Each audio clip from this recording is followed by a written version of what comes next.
presentation. Our microphones are not working this evening, so we're going to use the opposite of our library voices, and we're going to try to project and speak loudly. And we would ask you to do the same if you are speaking at the mic.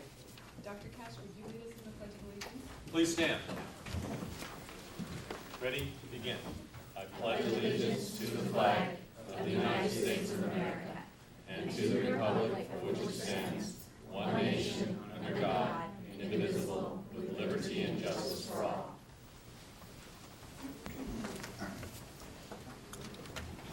We do have Spanish translation this evening. Muy buenas noches y bienvenidos de parte de la Junta Directiva del Distrito Escolar de Santa Bárbara Unificado. Si hay alguien que necesita la ayuda del intérprete, por favor levante la mano para darle un audífono. Gracias. Thank you.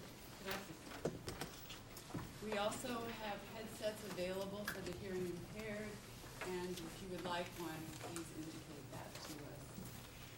And now we are ready for introductions, proclamations, presentations, or recognition. Well, first, really happy they were our co-riders in the Milpas Parade to have with us tonight the Santa Barbara High School's Dawn Riders that are here tonight. On a personal note, I want to thank you for representing Santa Barbara High School in such a wonderful way, and it was really a joy to be with you on that parade on that beautiful, beautiful Saturday morning. So, welcome to our board meeting. I understand that you have a presentation that you'd like to make. We definitely do. I'd like to thank the school, the members that give us an opportunity to come over here and thank you guys officially. But let me speak about the Dawn Riders, who we are, what we are, our own mission statement. My name is Pedro Menchaca. I'm the school's intervention specialist and also the advisor for the Santa Barbara High School Dawn Riders.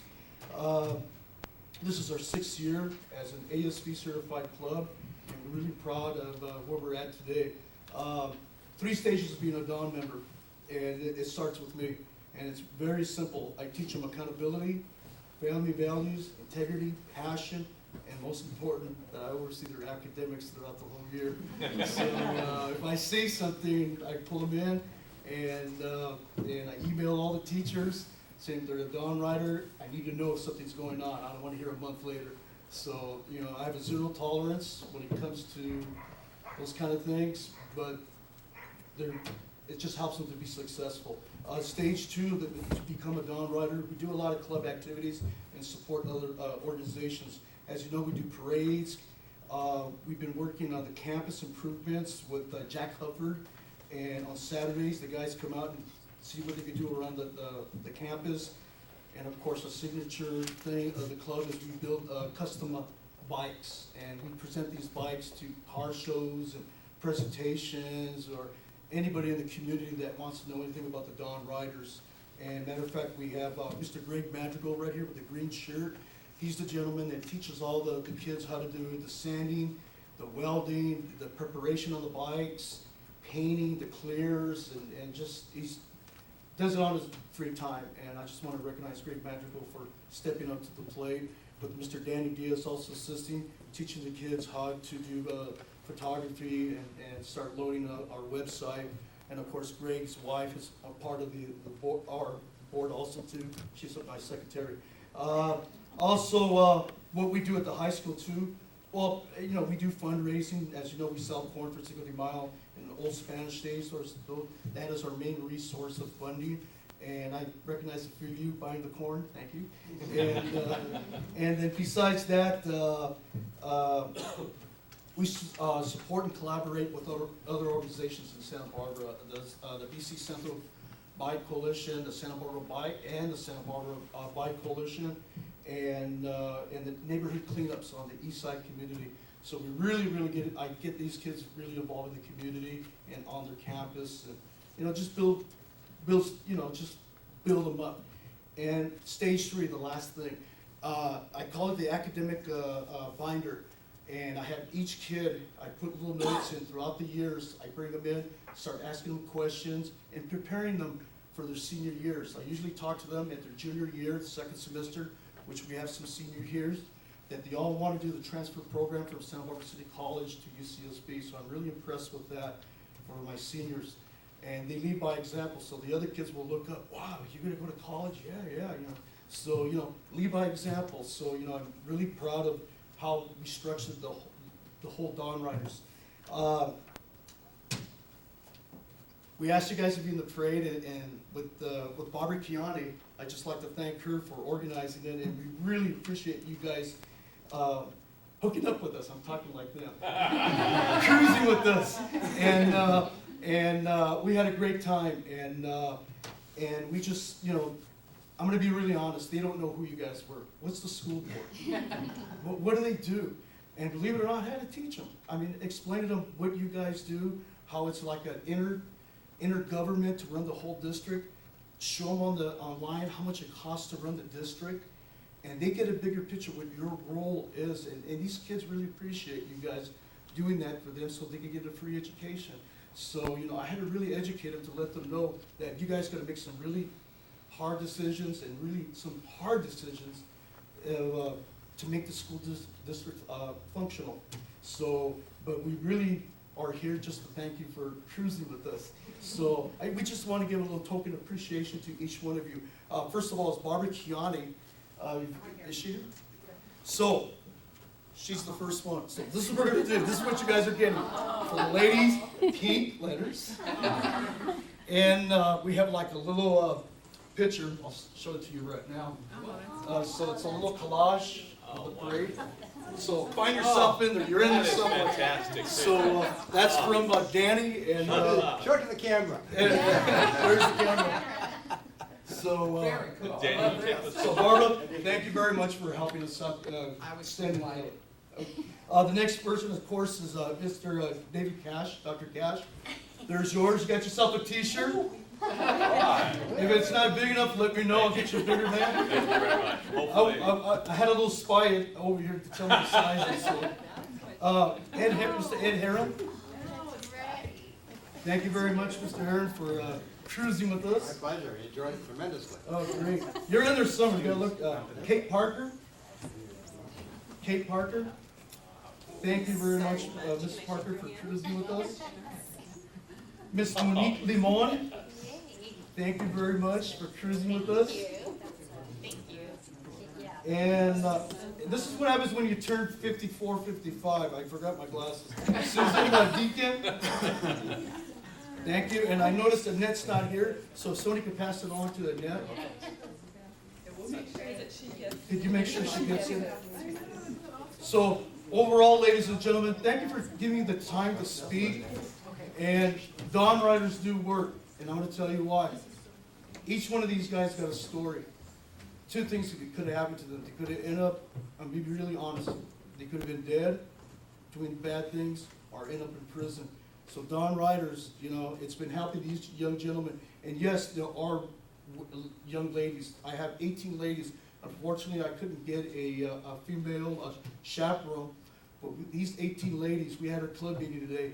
They demanded this. They want equal this, which is great. These ladies are on fire. They want to go to college. They want to be involved with the school and the community. And wait till you get the ladies here. And we're looking for guest speakers to talk. We're going to have bi-monthly luncheons with these ladies. So hopefully, I'm going to extend some invitations to you ladies to talk to them. Woman to young lady, I won't be there, so I'm going to ask you some tough questions. So, on behalf of the Santa Barbara High School Dawn Riders and myself, thank you very much. Thank you. I got to take them home, they got to study, so, all right, thank you very much. We'd just like to thank you so much for being our escorts in the parade and letting us see those beautiful bikes, because they are really works of art. And thank you very much on that note. There was a car show after, and we took 3 awards. We took, show me guys what they were. Go up to Sean. Take them over, Sean. Go around. Yeah, I saw those cars. Yeah, so, Oh, that one, okay. we took some awards for that parade, so, a car show. Oh, fantastic. Great. Is that your car? You'll see it on the internet, so, and also, in closing, we'd like to extend an invitation and hopefully with our fundraising, we're gonna be in the 4th of July parade, because I think that's really important for these kids to know about our country and how many people sacrificed their lives to what we have today. So we'd like to extend an invitation to the 4th of July for you folks, and also next year's, both Christmas parades. State and Milpas, so thank you again, guys. It's good, man. Thank you.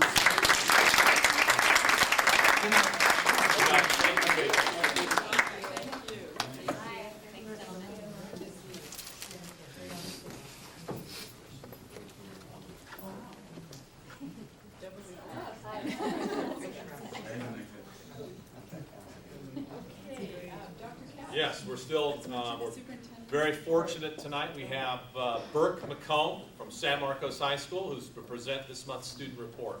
Welcome, Burke. Come on forward. First of all, I just want to say thank you for allowing me to be here and not only practice my public speaking skills, but represent San Marcos and share with you guys a couple of the great achievements that we've been able to have, as well as extending the invitation to the rest of the high school representatives. You know, giving us all an opportunity to be here and, you know, really show you guys what we're about and the happenings of our schools. Annie Marroquin from Dos Pueblos High School was kind enough to just give me a couple notes on what is going on over at Dos Pueblos. She says that they have Carpool Week, the week of January 30th, where parents and students can register online to see who lives in their neighborhood and carpool with them and create a more economically and friendly kind of way of transportation to and from school.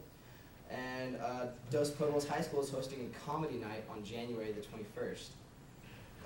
DP was able to raise $4,028.35 through the Penny Drive, and they're looking forward to their winter formal on February the 4th. And she's also informed me that it is Chinese Culture Month that they are hosting there at Dos Pueblos High School. Over at San Marcos, we have a number of things that we are happy to report. Shakespeare's Two Gentlemen of Verona was put on by our secondary theater class, which includes ELL and special education students. This program has been a wonderful addition to our theater and performing arts department, and a great way to further and incorporate, including our ELL and special education students. Our vocal performance department had their annual winter festival with 2 concerts taking place in San Roque Church.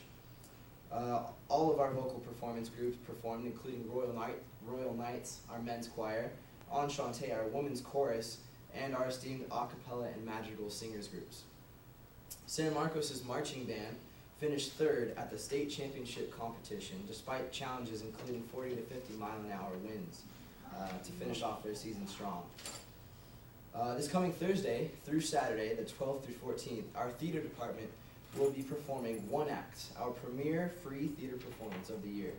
One Act will be a series of comedies and dramas performed in the round. San Marcos High School will be hosting an 8th grade open house tomorrow evening at 6 p.m.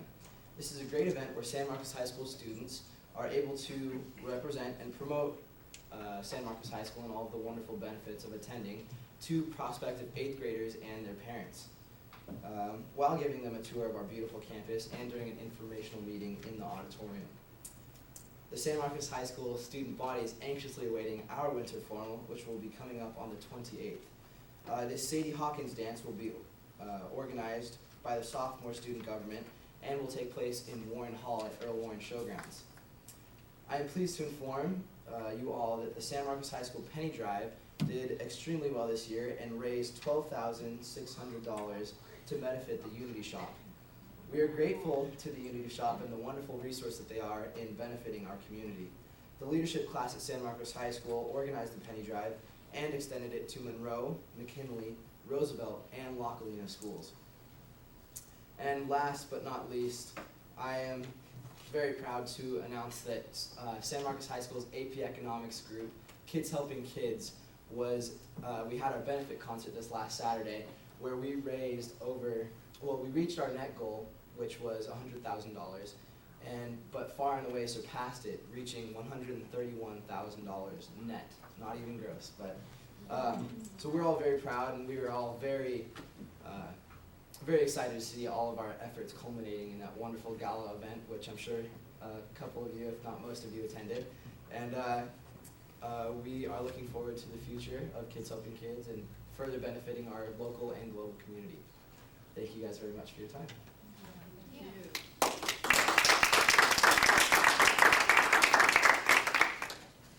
Thank you very much, Burke. Fantastic. Couple of things to report. Our district's new high school course catalog is now online. Want to thank publicly Cynthia White and her team. Barbara Kiani did a lot of great work there as well. It's wonderful that we have it. It's the first edition in many years, so it takes all of our high school classes and puts it in one spot, which is fantastic. I also want to let you all know that the new construction at San Marcos High School, the new B wing, is really taking shape. If you haven't had a chance, take a good look at it. I'm happy to announce it's a permanent structure replacing many portable structures, and that's as a result of the Measure Q 2010 bond funds. I want to really always thank our community for their generosity in ensuring that our students have state-of-the-art facilities in Santa Barbara. It's going to have hold our health academy at San Marcos High School, 4 classrooms, a computer lab, a resource room, and we'll have many other improvements. And we continue to post photos, thank you Barbara Kiani, on our district's website so that anyone can watch the progress of that construction. I'm sure Burke's seen it from the hole in the ground all the way to the steel standing, so it's really great to see. Many of you may have noticed and seen in the news, but I wanted to report a McKinley student, Marissa Huerta, who was recognized for helping save her family during a December fire in her home on the west side. And what was really cool about that whole story was that she credited her fire safety classes that she received at McKinley School to really help her in ensuring that her family escaped safely, which I think is just wonderful and points out you never know what's going to happen when you provide those mandated trainings for students and how they ultimately can and did save lives in this instance. I want to remind us all that our junior high and high schools are holding their respective open houses within the next 30 days, and the open house schedule is also posted on our district's website. We all got a taste of the governor's budget. I don't know if it was ironic or irony or what that it accidentally was released 5 days early. Mistakenly posted on the Department of Finance website.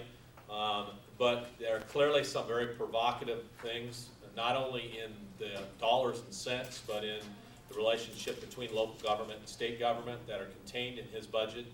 A team of us, Meg Jate, Conrad, and Patty, will be attending the governor's budget briefing next week. And so at the January 24th meeting, we'll have more information to share with you about it. But I can tell you that one of the significant things noted in his budget was the elimination of transitional kindergarten. So the impact that that will have on decisions that we make and how it affects our bottom line, we'll have more information for you once we know. I also wanted to conclude by telling you that the Strategic Planning Task Force met for its first time. We had a productive meeting. I think we have an ambitious schedule of meetings over the next 6 months. We hope to have to the board a draft of a strategic plan for your approval either at the end of June or the beginning of July. It was a great eclectic group of individuals, a lot of good conversations, and I'm looking forward to the work that we will do in helping craft what we hope will be a dynamic strategic plan for the children in our community. And I won't go back over the outreach that we will have, but there are lots of interactive opportunities with both all of our stakeholder groups, including a portal on our webpage that will contain all the documents and have opportunities for people that want to provide electronic input into the work that the Strategic Planning Task Force is doing. And finally, in front of you all are the 3 most recent visual and performing arts events that are upcoming. And Burke did a great job talking about them. There's one he didn't talk about because it's not a high school, so he wouldn't talk about it. And that's La Cumbre High School's benefit concert, where they're going to have Los Lonely Boys, which I don't know how Joanne Kane's got Los Lonely Boys. That's fantastic. Are going to be doing a benefit along with a local band, Technical Difficulties, that has current and former La Cumbre Junior High School students. And that's Sunday, February 12th at 7 p.m. at La Cumbre. And that should be a great benefit. So with that concludes my report. Thank you. you very much. And before Burke leaves, I don't know if you're going to, I want you to notice that I'm wearing my San Marcos jacket. Board, this is the time for our comments, sharing of correspondence. Have anything they'd like to share? Mr. Herring? I'll just make a couple comments. Oh, that's not working. Okay. I did attend the Kids Helping Kids performance, and it was unbelievable. I mean, I was just blown away. I hadn't been to one before, and the organization that went into that by all the students was really, really quite something. So it was well attended, sold out. Just a good example of young people at work. I did look on the website and saw all the background material for your strategic plan, and it's up there for the public to look at and make comments. A lot of discussion information that was very valuable, so if the public would look at that. Very, very well done. And third, you all know my dad passed away just before Christmas. I want to thank everybody for their thoughts and prayers and kind words. He didn't quite make 100, but came close, and he had a long, long, good life, and he'll be missed. Even though he didn't finish high school, he went on to do marvelous things, and his advice was make good choices. And I think young people today, all of us, make good choices and good things happen. So thank you all.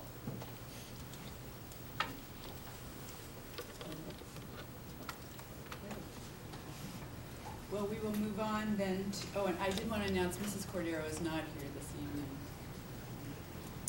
We will move on to announcement of our closed session action.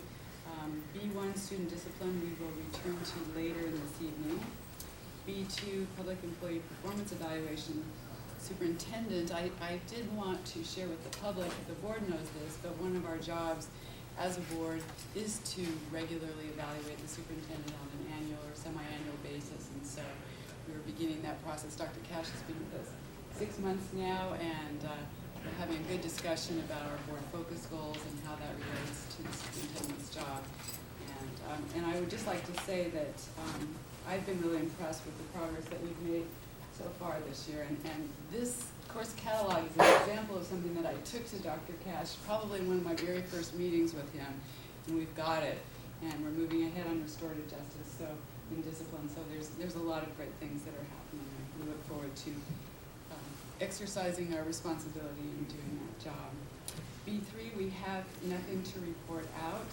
B4, conference with real property negotiators. On a 4-0 vote, the board moved to approve a real property exchange agreement and joint escrow instructions between Mike Stevens, trustee of the Mary W. Stevens Trust, dated September 21st, 1992. And do we have any public comments this evening? We need to vote on that. Oh, it is 4-0, I'm I sorry. mean, Motion made by Parker, seconded by Mrs. and Cordero absent. Okay, no public comments, is that true? All right, then we will move on to the consent agenda. I just wanted to share with the board that D6 inadvertently was placed on the consent agenda because when we last had our discussion about the new travel policy, I think the board indicated they wanted to talk about it as an action item. However, unless there's someone who felt, based on their reading of it, that they wanted to pull it at this time, we could also keep it on the consent agenda. I have one minor change in wording, but so I'll pull it for that reason. Okay. All right. Well, Ms. Shate will still be here at the end of the meeting. We'll come back to it then. Are there any other items, consent agenda items, that board members would like to pull? No? If that, I would ask, is there a motion? I'll move to approve the remainder of the consent agenda. And I'll second that. All in favor, say aye. Aye. Opposed? Nay. Motion passes 4-0. Mrs. Cordero absent. And I think that I would just stipulate right now that Mrs. Cordero is absent. Yes. So every time. Right. I put it in bold across the top. takes us to the action agenda. The first item is the approval of the 2012-2013 school calendars for the Santa Barbara Unified School District. There's both the calendar for the traditional calendar and then the calendar for our year-round schools. I see Ms. Peak is here to answer questions if there are any, or do you have any statement you wanted to make about the calendars? Well, as you know, this is dictated in the teacher's contract, that if something's not agreed to by August 31st, the current calendar rolls over to the next school year. What you'll have in front of you, though, are two slight revisions. We were counting days this afternoon for the year-round school and found that we were short one day. So you have a revised version of the year-round calendar that has students' last day was the 5th, now it's the 6th, and staff's last day is the 7th. And then there was a typo on the traditional calendar off to the side where it said Lincoln's birthday was observed, and we showed it observed on the 12th, and it's actually observed on the 15th, so. If that's it. And Is just to there remind the questions? public, our two year-round schools are Cleveland Elementary and Santa Barbara That is correct, Community yes. Academy. Board members? Mrs. Parker? Well, I just hope that the public will be looking at this soon. 2012 is, are we in a leap year this year? Boy, The reason I ask Hard is because questions there like is that. for 2012-13, there are some fairly big changes in terms of timing. So I would suggest for parents that they, It is a leap. It is. that they take a look at when the winter break starts, because this year was sort of the last year that it could be where it was. And so now we have more of the second week in January for 2012-13, and also going back to the 4-day President's One day Weekend. weekend. So those are some changes that I hope parents will pay attention to. And they should be up on the web tomorrow, Great. so. we'll make sure that our component elementary school districts, and somebody told me they didn't like the word feeder, so I want to respect that. Have this information if the board approves it first thing tomorrow morning, because I know they have families that are interested. So if we want to make changes in a schedule, we need to do it before next August? That's correct. So can we put that on, I mean, I don't know if we want to, but can we at least put it on one of the agendas to talk about? It needs to be negotiated with the Santa Barbara Teachers Association, so it would have to be sunshine through the regular Employment Relations Act. And this is a topic of conversation, so my imagination is that it would be sunshine. I will, I will go ahead and move to approve the 2012-2013 school year calendars for traditional and year-round schools. I will second that. All in favor, say aye. Aye. Opposed? Motion passes 4-0. Thank you. Thank you. Which brings us to item E2, final reading and approval of the 2011-14 classified collective bargaining agreement between the California School Employees Association, better known as CSEA, and the Santa Barbara Unified School District. Good evening, board members and Dr. Cash. I'm bringing forward the final reading for the CSEA contract for 2011-14. Since our last board meeting, CSEA has ratified this contract. They ratified that on December 15th. Upon approval from the board tonight, then the contract will be not only put on the website, but we'll be able to go forward and publish the contract booklet itself. So we're just here for the final reading and final approval. If there's any questions, anything that came up that needed more specifics, I'd be more than happy to review it. Board members, are there any questions or comments? I see Mr. Rooney is here. Oh, Good evening. I didn't see him. Can I ask to entertain a motion? I will move to approve the final reading of the 2011-2014 classified collective bargaining agreement between the California School Employees Association and the Santa Barbara Unified School District. Second. We'll give it to Mr. her. Harris. Yeah. All right, all in favor say aye. Aye. Aye. Opposed? No. Motion passes 4-0. And I would just like to thank Mr. Rooney and the membership of CSEA for being such collegial partners with us in this process. You're very welcome. Thank you. I appreciate it. Item E3, approval of the Santa Barbara Unified School District's independent audit report for the period ending June 30th, 2011. Okay. Yes, we have Robert Dennis here to present the 10-11 audit from Christy White, Professional Accounting Corporation.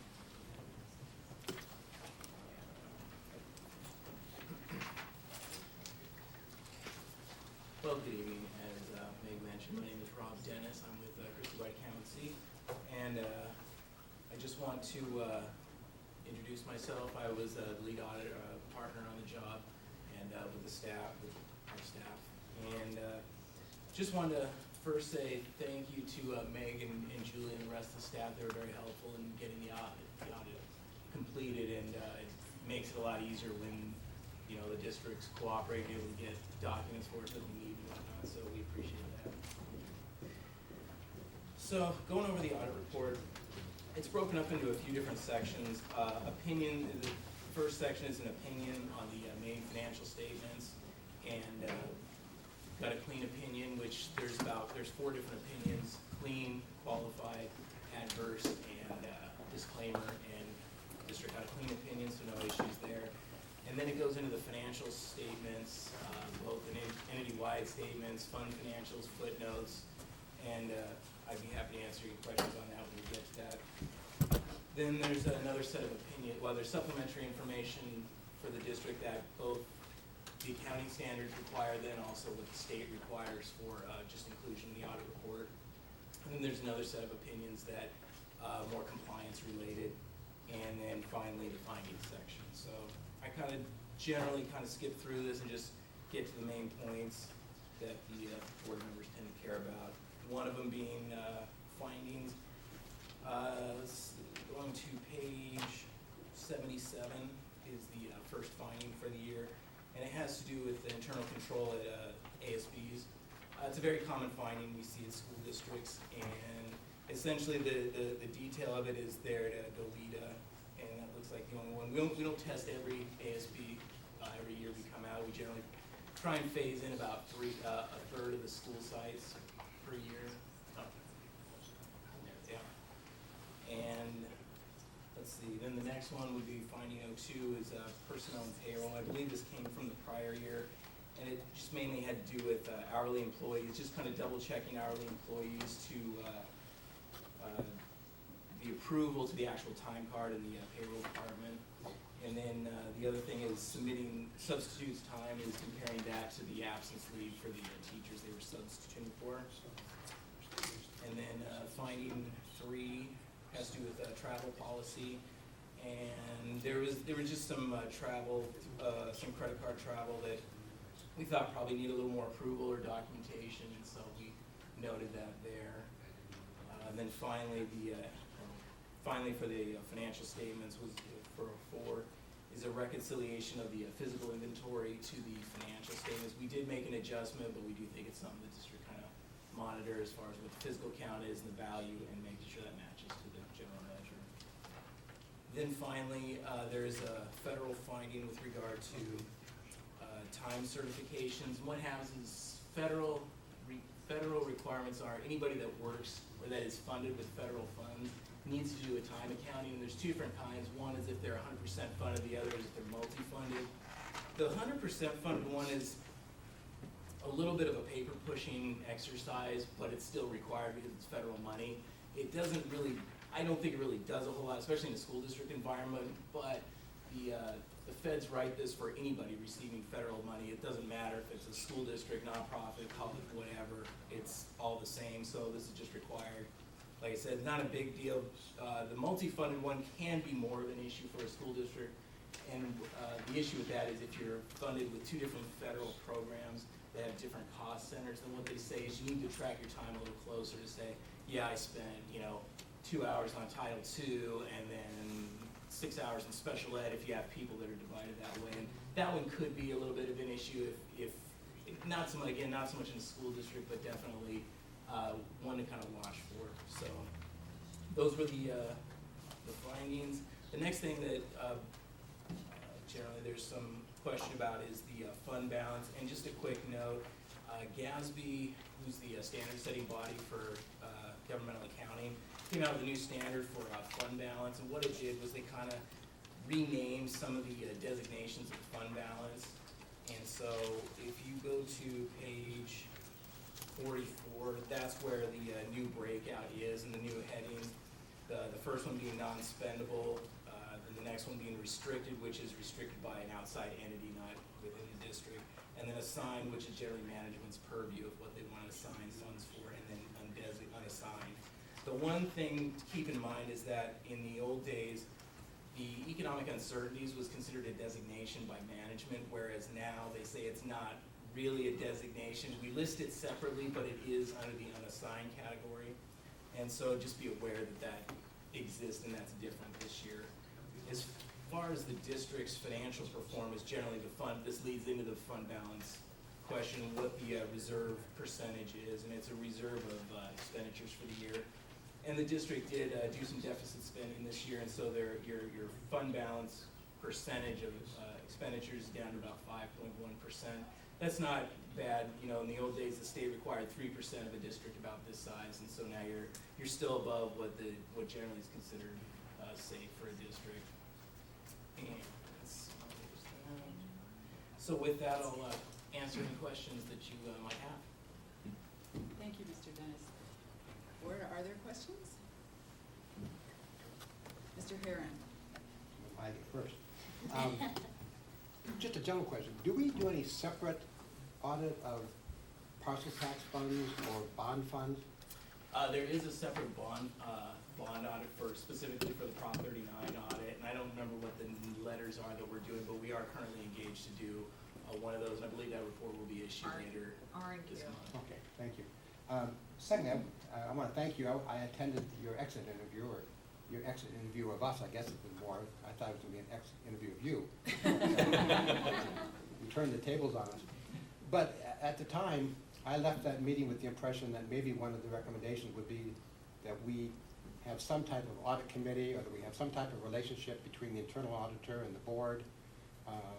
Yeah, did you think about that further and decide not to make a recommendation, or? It's not so much, because the thing is, the findings are generally reserved for an issue that is potentially, could cause potential misstatements to the financial statements, or if it's a specific compliance requirement.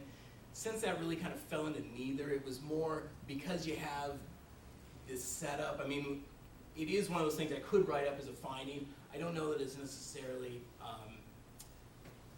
it's necessary to put it into the report, but I mean, since you brought it up, it's just a question of how organizing the internal audit department and how to report that. And you don't see them too often in school districts, but since you do have them, that was kind of really where I was going with that have an audit committee would not be a bad idea. It's not a requirement I would necessarily say you have to do, because if you didn't get it done, then we'd have to always say, is it implemented, not implemented, and it's one of those things that may not get out of the report. And it's like I said, it's a good idea, but I don't know that it goes to the level of needing to be in the audit. But it was your recommendation that it was a good idea. Right, yes. And you had reasons to. Correct, and that's just more, there are different organizations. AICPA is one that kind of has some literature on internal audits and internal audit departments and how they report from an organizational standpoint within an entity. And then there's another organization, the Institute of Internal Auditors, that also has literature, and they kind of are about the same. Like I said, I think it's a good idea, but it's not like it's a problem at the district necessarily, but I do think it's a good idea for the district, since half of it's already in there, to just kind of complete that. Dr. Cash, personally, I'd like to maybe have you look into that and come back to us with some type of report, pros and cons of an audit committee, or pros and cons of a direct relationship between the board, or a member of the board, and internal audit, or whatever the pros and cons are, if you could help Dr. Cash.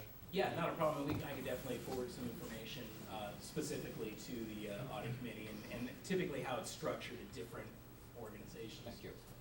Since we're asking questions along that line, Mhm. do many school districts have such a position, and could we look to them? for I that? know of about 3 out of the entire state that have an internal audit, probably 4. Your bigger ones are gonna have them, like your top 5 school districts. I think San Diego Unified has one, probably LAUSD has one. Sweetwater, I know, has one. Typically, I know the counties generally require, if you're fiscally independent, which you guys are from the county Office of Education, so those are the kind of, and I got another one that has an internal, well, they should have an internal audit department and they don't. That's another issue. That is a finding on that district. So there's not so much in the way of school districts that you see, at least in California, but in other entities like cities, that's a lot more common. Counties, you have a whole auditor controller position, selected position, and then that's the division that then audits the county. And actually, a lot of times they'll audit the county Office of Ed as well. So, but we can definitely, I can put together some examples of here's specifically what some districts have, or here's what some cities have, and how it's applicable to, because it is a governmental agency. You know, they have city council and mayors. It's a little different, but a lot of the theory behind them would still apply. So that'd be fine. I could go ahead and provide that I as think well. I'd be most interested in hearing how other school districts do it, because I think Okay. it is more analogous. Yeah. Mrs. Parker? I'm not sure if this is a question, it might be a question for Mr. Tay. And that is on the findings, I think we always have a finding about ASB. And the other findings, I haven't necessarily seen before, but they seem more one-off, and probably easy to correct. But finding number 5, I think that one surprised me, because, my question, I think, for Mr. Tay is that, is this the first year that we have not followed the OMB Circular A87 and SAM Procedure 905? Or is this a long-term problem that previous auditors haven't picked up on? You know, I'm gonna let Julie answer that question, because Okay. I know she worked very hard to get those signature. Yeah, this is the documentation. first year that there wasn't 100% compliance. It seems like, my impression was some of the turnover that happened in the special education department, a small piece of the PARs were not being completed because it kind of got missed. The job didn't get passed on to the new directors. So we weren't aware of it actually until the external auditors came.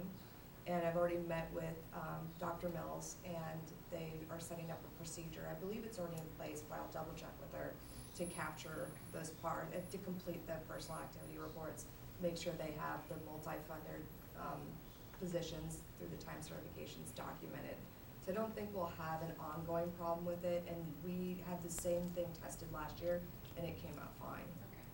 I can also add a little bit of history to it. I actually used to run this job back in 2002, 2003, and I remember that kind of it was one of those things where we could buy off and we didn't have to write a finding for it, but we did see a couple instances, I recall back then, that, you know, would kind of slip through the cracks, and quite honestly, that's a pretty common occurrence in a school district. It's sometimes tough to, especially special ed, that's an easy one to miss, because you hire an aide and all they're hired for is special ed, and it doesn't really occur to anybody that, well, why would we have to get a certification for them? We know they're special ed employees. And that's where I go to the paper pushing aspect of that finding, and Okay. And I wondered if it wasn't ARA that triggered part of that too, because that was a one-time funding source that. that was one of the Possibly. programs mentioned, and it just sort of falls in with the rest of them. And I'll just add, because I work for a program that's run by OMB Circular A21, that I actually think that this is pretty much in compliance with what's happening with federal audits as well, because I know we've seen some of that at the university where they're really wanting to make sure that everyone signed the PARs and we haven't skipped a department or a program. So I think it might also be coming from the audits that the Fed is doing on some of our federal funds. So, yeah. OMBs. Okay, well, thank you. Are there any other questions? I appreciate your coming here this evening. I'll go ahead and move move to approve the Santa Barbara School District's independent audit report for the period ended June 30th, 2011, noting that it's the last time we did Santa Barbara School Districts, right? Yeah. Oh, yeah. Yes, that's right. And I will second that. All in favor, say aye. Aye. Aye. Opposed, none, motion passes 4-0. Thank you. Thank you. Thank you. All right, that moves us on to item B4, presentation of proposal and approval of application for fundraising activity for upgrades to the J.R. Richards Gymnasium at Santa Barbara High School. Mr. Hetyan? Thank you, board members. We held this tonight. Greg Tebby and Katie Jacobs from Santa Barbara High School Education Foundation. As you may recall, earlier the board approved Kruger Benson Zimmer to do a master plan activity for the foundation for the athletic areas, athletic campuses, or athletic areas on campus at Santa Barbara High School. They're well into that master plan. As part of their fundraising activity, they'd like to accomplish some things in the gymnasium. If you've been in the gymnasium lately, ceiling tiles are starting to fall there and at the Kruger Junior High Theater, so those would need to be addressed in the near future. We have a lighting system in that gym that's starting to fail that will need to be addressed in the near future. When I say near future, I'm talking maybe probably the originally scheduled for the second issue of bonds based on the condition. That floor is very thin. If it makes one more sanding, we'll be lucky, and it'll be needed to be replaced. So even though it's as pointed out earlier, a priority one on the matrix, as was wireless and a few infrastructure things at San Marcos High School, at some point we're going to have to address these, whether it's one project together or separate projects separately based on their need and priority when they come in. In the past, we've moved projects forward when we'd have offers of matching funds or funds to augment the project. Santa Barbara High School Education Foundation has come with a proposal to do just that. And so as far as their plans and their fundraising, I'd like to let Ray Tebby address that part of it. And this is tied with the other agenda item, the approving of fundraising and the architecture assignment. They kind of go together hand in hand. And my phones aren't working tonight, so. Okay. So I am Greg Tebby. I'm on the board of the Santa Barbara High School Education Foundation, and I'm chairing the capital campaign. And I think Dave's explained it, but we're very excited to be working with the school district to help upgrade the J.R. Richards Gym, which is definitely one of the most heavily used facilities on campus and is in dire need of an upgrade. I think including your packet, we have our organization chart for our campaign. We have a lot of people in the community, very motivated, very excited to help get this, so we're ready to go. We have the plan, and we've been spending the last few months planning out the project with the school district, and the architects. So we have a timetable. We know what we want to do. We know what's going to cost. We know how much money we have to raise, and we're very confident we're going to get that done. So we'd like to get started because we'd like to get started with the project this summer and hopefully complete it by the summer 2013. So, answer any questions? Thank you. I think we also have public comment or that was, okay. Well, first of all, I would like to thank you and your organization, because any time a group of supporters comes forward offering to raise funding for the school, it's a real bonus for us, but it also speaks to the commitment and the kind of relationship that people in the community have with the schools. It's a lot of hard work. You have an ambitious goal, but we have a generous community, and I actually think that it'll be very successful. So I'm quite supportive of this. We only have 2 of our 3 Dons who are board members here this evening, but And a parent of a Don. well, that's right. So, Happy to well, recruit you later. watch out. Mr. Herron. Yeah, I agree with what you've said. I'm going to vote no on this and both these 2 items. When we voted for the master plan back in September, I asked specifically, does the group understand this is not in the first sale of the bond, it's the second sale? It was like getting the nose under the tent, and I thought, I better find out. And I was told, I think explicitly, that everybody understood this was a part of the second bond issue. This is $500,000. Something's not gonna be done that would have been done because this money is gonna be spent for a floor in the gymnasium. I think my job is, what is the greatest need in this district for $500,000? And so far, I haven't heard what isn't gonna happen, or where would that money be spent? If we had the whole list of things, would this be the one we would spend $500,000 on? Or are there other things that the other schools that are priority 2, priority 3? What's not being done because we're gonna spend this money now? So I'm not satisfied that we should, and I agree, it's nice to have community come forward to help out on a gymnasium, but unfortunately, communities don't come out for other things that we need. And if the community came and supported every item we need, then I'd have no problem with it. But just because we have a group that wants to support athletics, if there's better use of that money someplace else, I want to look at it and see what it is. I'd like to look at all the priorities and see if this is the best place to spend $500,000. It's sort of, again, the item here, first we said, let's have a master plan. Now we're saying, let's spend money for the architect to do some planning. But in all the documents, it talks about, we're really talking about the whole project being done in 2012, and now you say maybe 2013, but we're really voting on the whole project, not just architectural people. And I'm just not in favor of taking little bites without knowing what else that money could be spent on. Mrs. Parker. Well, and to that end, Mr. Hetyank, if you could talk about trade-offs and in terms of timing. And I had been thinking of this along the lines of, this is Santa Barbara High School project. And in the master plan, in terms of phase 1 things, I had, we don't have to do it this way, but we kind of made priority 1 projects where each school had something going on. So is this a trade-off for Santa Barbara High? That there's something there that will be, I mean, it doesn't mean that it wouldn't get done, it just means it would get done a little bit slower. Right. We hopefully will be selling our second sale of bonds in 2013, 2014 at the latest, if I recall right from the chart.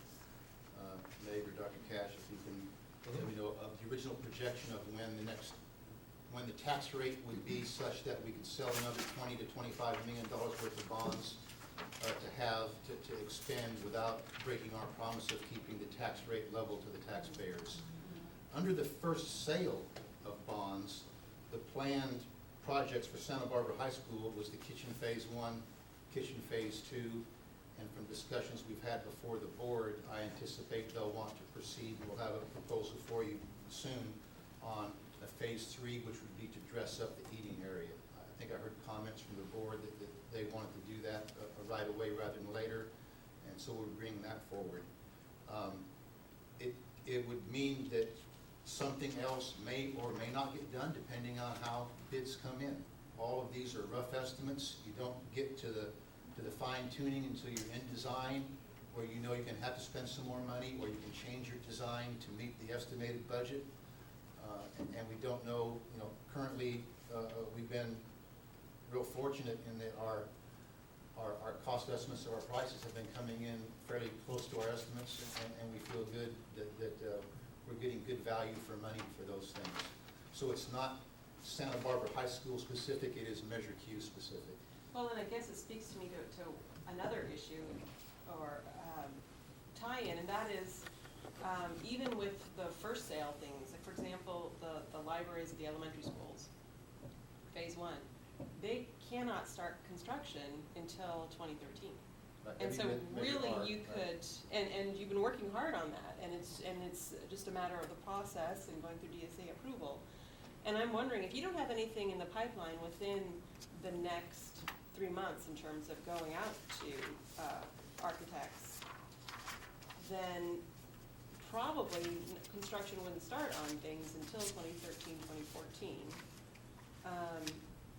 And that the phase 2 of the selling the bonds would probably tie in and be available at that point anyway. We would have no problem in obligating all of the first 25 million by the time we're able to sell the next bonds.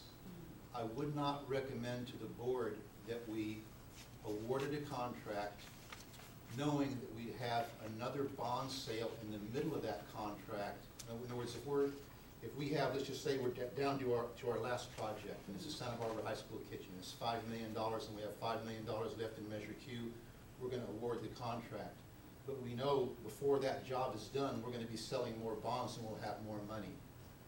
I don't wanna ever put the board in a position where they've approved the project, obligated funds without having those funds in the bank.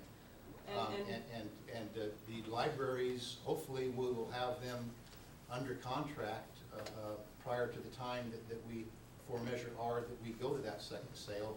We have to judge again. We have to get with our bond counsel and our consultants to say, how soon can we sell these bonds? Should we sell a lesser amount, sell them sooner to get things done quicker? Should we wait? What's the economy of scale?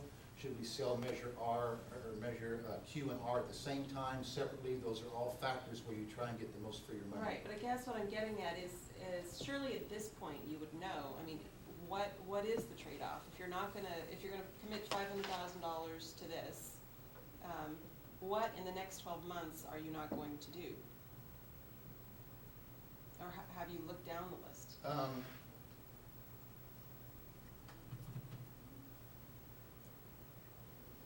Was there anything that you were about to go talk to architects about or about to bring back to the board? Our upgrading locks and keys is going slower than anticipated.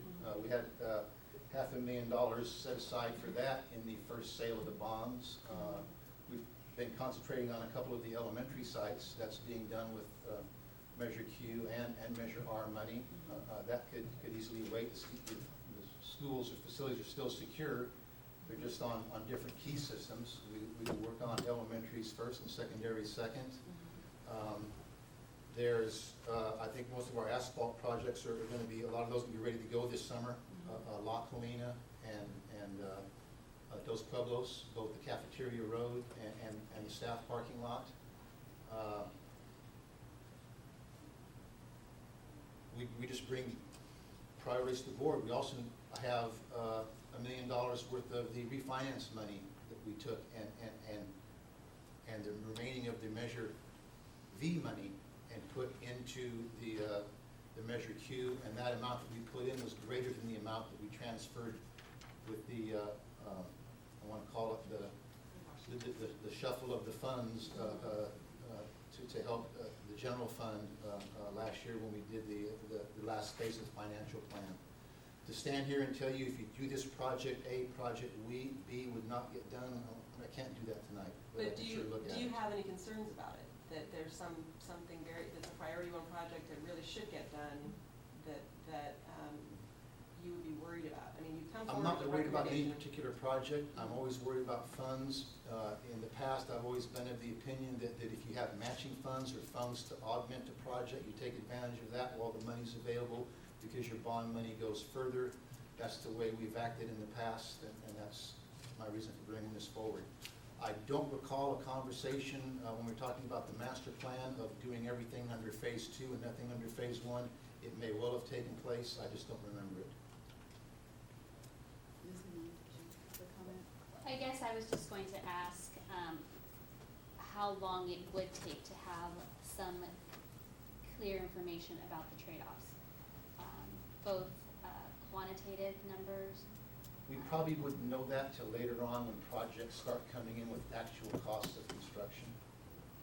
Yeah, I would ask could I ask a clarifying question? Would be, are you, is the issue, well, we approved projects 1 through 8, and this is project 12. So if we move this into the 1 through 8 approval, what won't get done before we would go out for the next round of bond sales? Am I understanding that correctly? We we're given a checklist saying, we have $25 million, I believe, and here is how it's gonna be spent. Here's a list of the Here's a 1 list through of 8, one through- okay, or whatever. the Whatever it list is. Yeah. So 25 million was spent. And so, and this isn't in that? It's not in that. Okay. In fact, this is way not in there. Okay, so I think the fairest answer to that would be probably anything that hasn't been started in that first list could be subject to not being done within the first list if this moves into that. Because, and it would be dependent upon how they were prioritized in the original master planning. And it would be from one of the other high schools. So you're taking money from the other high schools and junior high schools because the Santa Barbara High School money is all spent. Well, we try not to allocate money by sites, but in our planning department paperwork for projects to do within the first sale of bonds, our project list currently comes up to 23.98 million.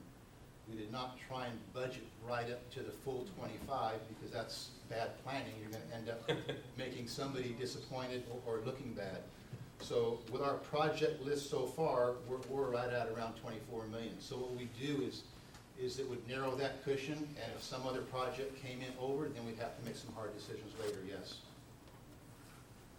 Could I just say that it was always my impression, first of all, we weren't necessarily striving for equity among campuses because we know there are going to be always some facilities that need something right away or more than facilities have in the past. I mean, if this is a trade-off between locks and keys, then I would personally say my preference would be to move it forward on this project. The other thing is, and you alluded to this, is that we have an opportunity here to leverage the money. We don't have an opportunity to leverage asphalt, locks and keys, sewer lines. And I think that when a group has become as organized as this group has, that to discourage them is a mistake because we want you to raise the money for this, at least I do. And so I wouldn't want to make stumbling blocks or obstacles to that process. I mean, there's kind of a moment in time when people come together and have the energy to raise money, and I hate to lose that moment in time. So for me, I would like to honor the spirit in which the group has stepped forward. And personally, I don't have a problem. I suspect we will be juggling projects all the way along. It's like remodeling a house. You know, you think you're going to do something in a given order, and you find out, oops, it'll take this long to order the cabinets, and so we're going to go ahead and do, the sinks now instead, even though we budgeted differently. I mean, I just think that we can't be so rigid that we can't be flexible to accommodate opportunity, and so that's just my perspective. Mr. I'll just Herron. make one last comment. Santa Barbara High School has 10 items that are ranked higher than this on the to-do list. 6 of them are safety DSA items. All the junior high and high schools have 32 items that are higher priority. I'm just going to end. I have a hard time doing a priority one when there's 32 other opportunities out there to spend the money, or some part of the money, without looking at all 32 and saying, okay, is this the highest or best use of our money that will satisfy the biggest need among our junior and senior high schools?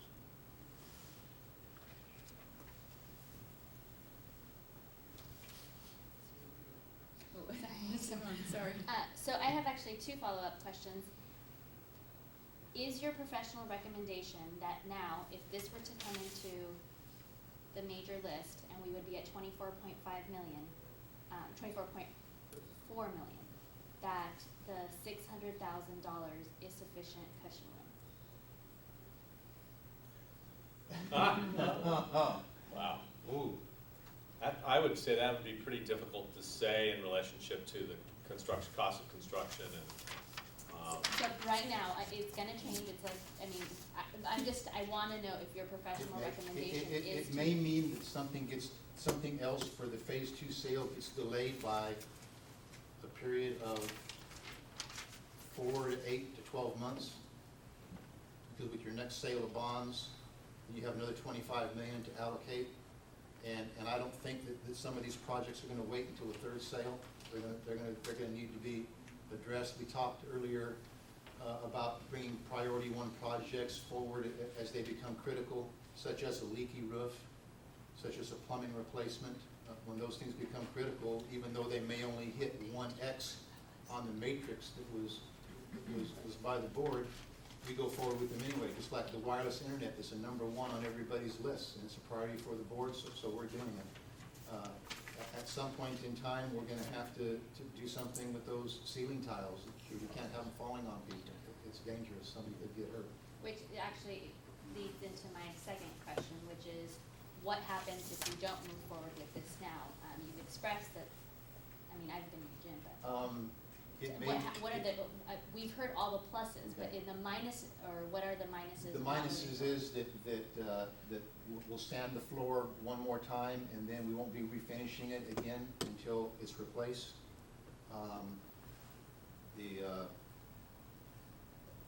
The lighting is starting to dim and fail somewhat. We plan on replacing that with LED lighting. The gym may become a little bit dimmer, which is not critical.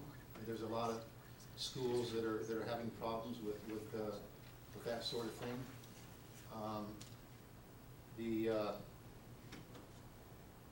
The painting, painting the walls while you're in there, while you have a floor out, so, makes sense to do, but that could be, things like that could be postponed. If it was a matter of doing less, it may cost a little bit more to do something later because you're mobilizing twice with a contractor.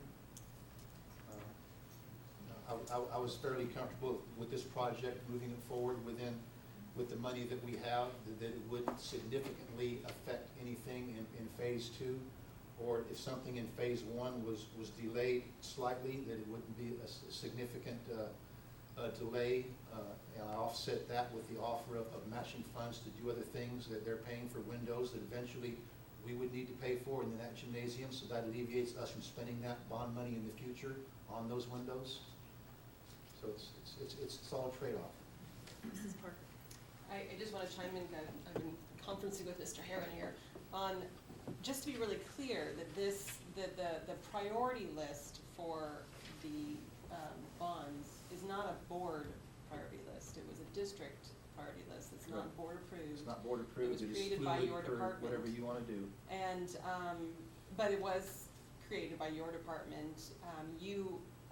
I want to be careful because this is not, as Mrs. Deacon said, I don't want to start giving you the impression that, oh my gosh, I put this down a year ago, 2 years ago as this phase, and this emergency has come up, or this concern has come up, and I'm going to have to bring it to the board that had to be changed around. At some point in time, we would add another X to that list under safety, rather than parity or something else. In time, X's could be added as things become critical, or they could stay in number one, and we need to do it, period.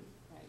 And like I say, it wasn't an all-inclusive title of headings on how to prioritize. I think it was something to give us more of a thumb in the air of if something hit 4 X's, yeah, we better look at it because it's hitting a lot of these different categories that are board priorities. So yes. I do really appreciate Mr. Heron's comments on keeping the global picture in terms of the spending of these funds.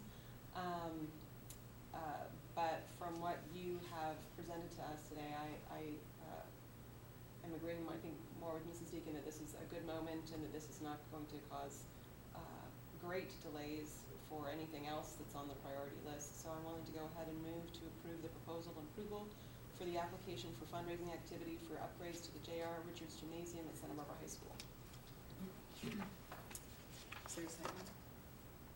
I will second it, and I will also say that based on the fact that that list wasn't as set, and it's a little bit more fluid than we thought, and we have this partnership, I think that I am moving forward with this. So, Mr. Heron, did you have any No, comment? just that I wish somebody could tell me if anybody looked at the other 30 priority items to see if that would be a better way to spend money.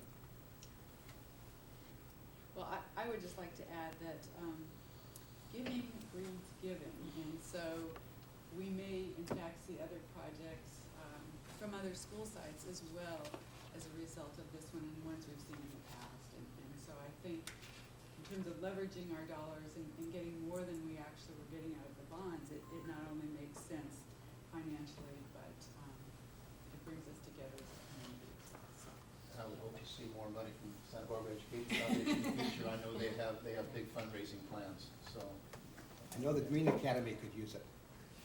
It's a priority 3. might be just the lights in the theater there, but at any rate, all right, so we have a motion and a second. All in favor say aye. Aye. Opposed? Aye. No. That was a no. That was a no. Okay. All right, motion passes 3-1 with 1 absent. Good luck. You got another item on that? Mr. Hayek, do you want to just stay up there for E5? I think we understand what this is about. So board. I'm gonna move to approve the proposal for Kruger, Benson, Zimmer Architects for J.R. Richards Gymnasium upgrades at Santa Barbara High School. I'll second that. Just to clarify, it says $78,000. Now, this is not for the whole project, this is just for, This is to design all of the items that are on the front page of that agreement.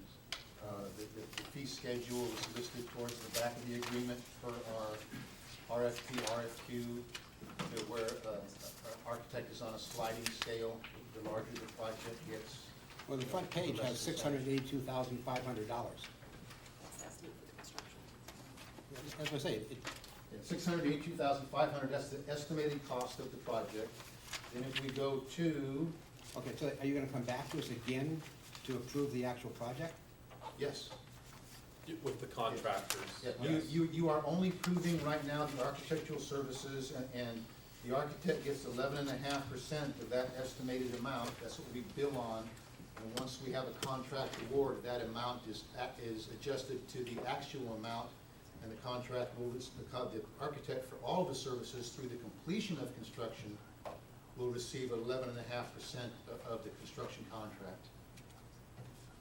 Paid in phases as his work is completed, as outlined on page 16. Okay, with that understanding, we have a motion and a second. All in favor, say aye. Aye. Opposed? No? Motion passes 3-1 with 1 absent. Thank you. That brings us to item E6. Mr. Hartrank, this is yours also. Denial of protest of school impact fee for the Loop project building permit number 11, Rev, I won't read all those zeros, D3 Partners LLC.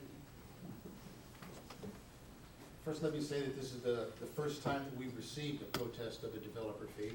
So the first thing I did was contact legal counsel to have them review the validity of the protest. They did their analysis. It's in the email from Nathan Rogers, Kristen Thornburg. Basically what he's saying is the fee was properly imposed. It was imposed per the current statutes. You're entitled to the fee. Any developer may protest the fee. However, before they protest it or ask that it not be paid, they must tender payment according to the statutes.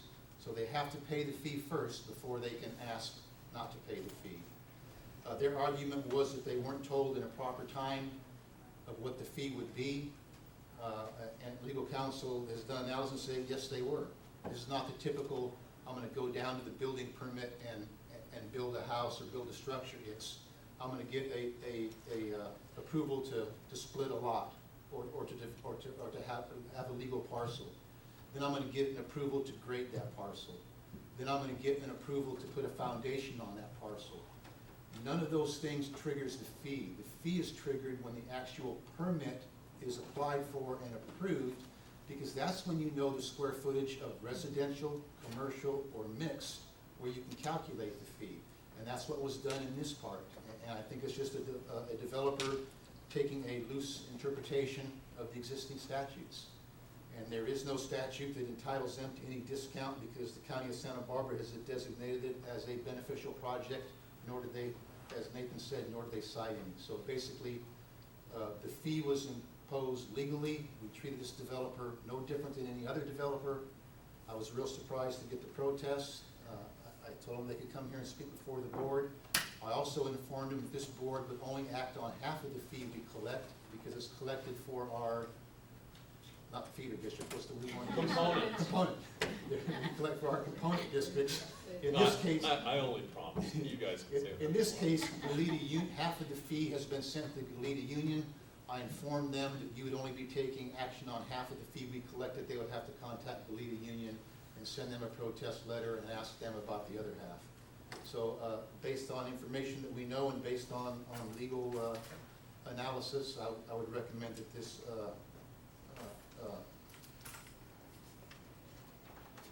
what's the words I want to use, that the protest of the school impact fee be denied.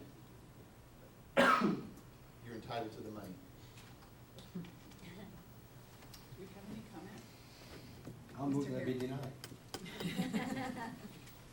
Second? Second, all right. So we have a motion to deny and a second. All those in favor say aye. Aye. Opposed? Motion to deny passes 4-0. I will notify the developer. That brings us to item E7, approval of board action on student discipline cases 11-1201 and 11-1214. In case 11/12-1, I move to approve the findings and recommendations of the administrative hearing panel for suspended expulsion. For 1 school year. Second? All those in favor say aye. Aye. Aye. Opposed? Motion passes 4-0. And in case 11/12-14, I move to approve the findings and recommendations of the hearing panel for a full school year expulsion, stipulated expulsion. Second? And I'm gonna change that because it was not the findings and recommendations of the hearing panel, it was a stipulated agreement. So my motion is to approve the stipulated agreement for a full school year expulsion. Second? Second. All those in favor say aye. Aye. Aye. Opposed? Motion passes 4-0. Okay, that brings us to our conference agenda, where we will now be talking about the proposed parcel tax replacements on an upcoming election ballot. We had a workshop on this on Friday, and this is on conference for this evening. It will come back as an action item at our next regular board meeting, January 24th. So what we're having this evening is discussion, but it will be finalized by a vote later this month. I thought maybe a way to break this out, well, first, maybe I should ask Dr. Cash, do you have any comments you'd like to? No, you've been, hopefully the documents that you were given are helpful, and you don't have anything else to add to it this evening, except for there was a small document in relationship to elementary visual and performing arts funding that you also received. So. If the board is agreeable, I thought one way to approach this discussion would be to take maybe the term in singly, and we could talk about that, the amount, and then the language. And it looks like we have one public comment. Is that an agreeable way to proceed? Okay, shall we take public comment first? Lane Wheeler?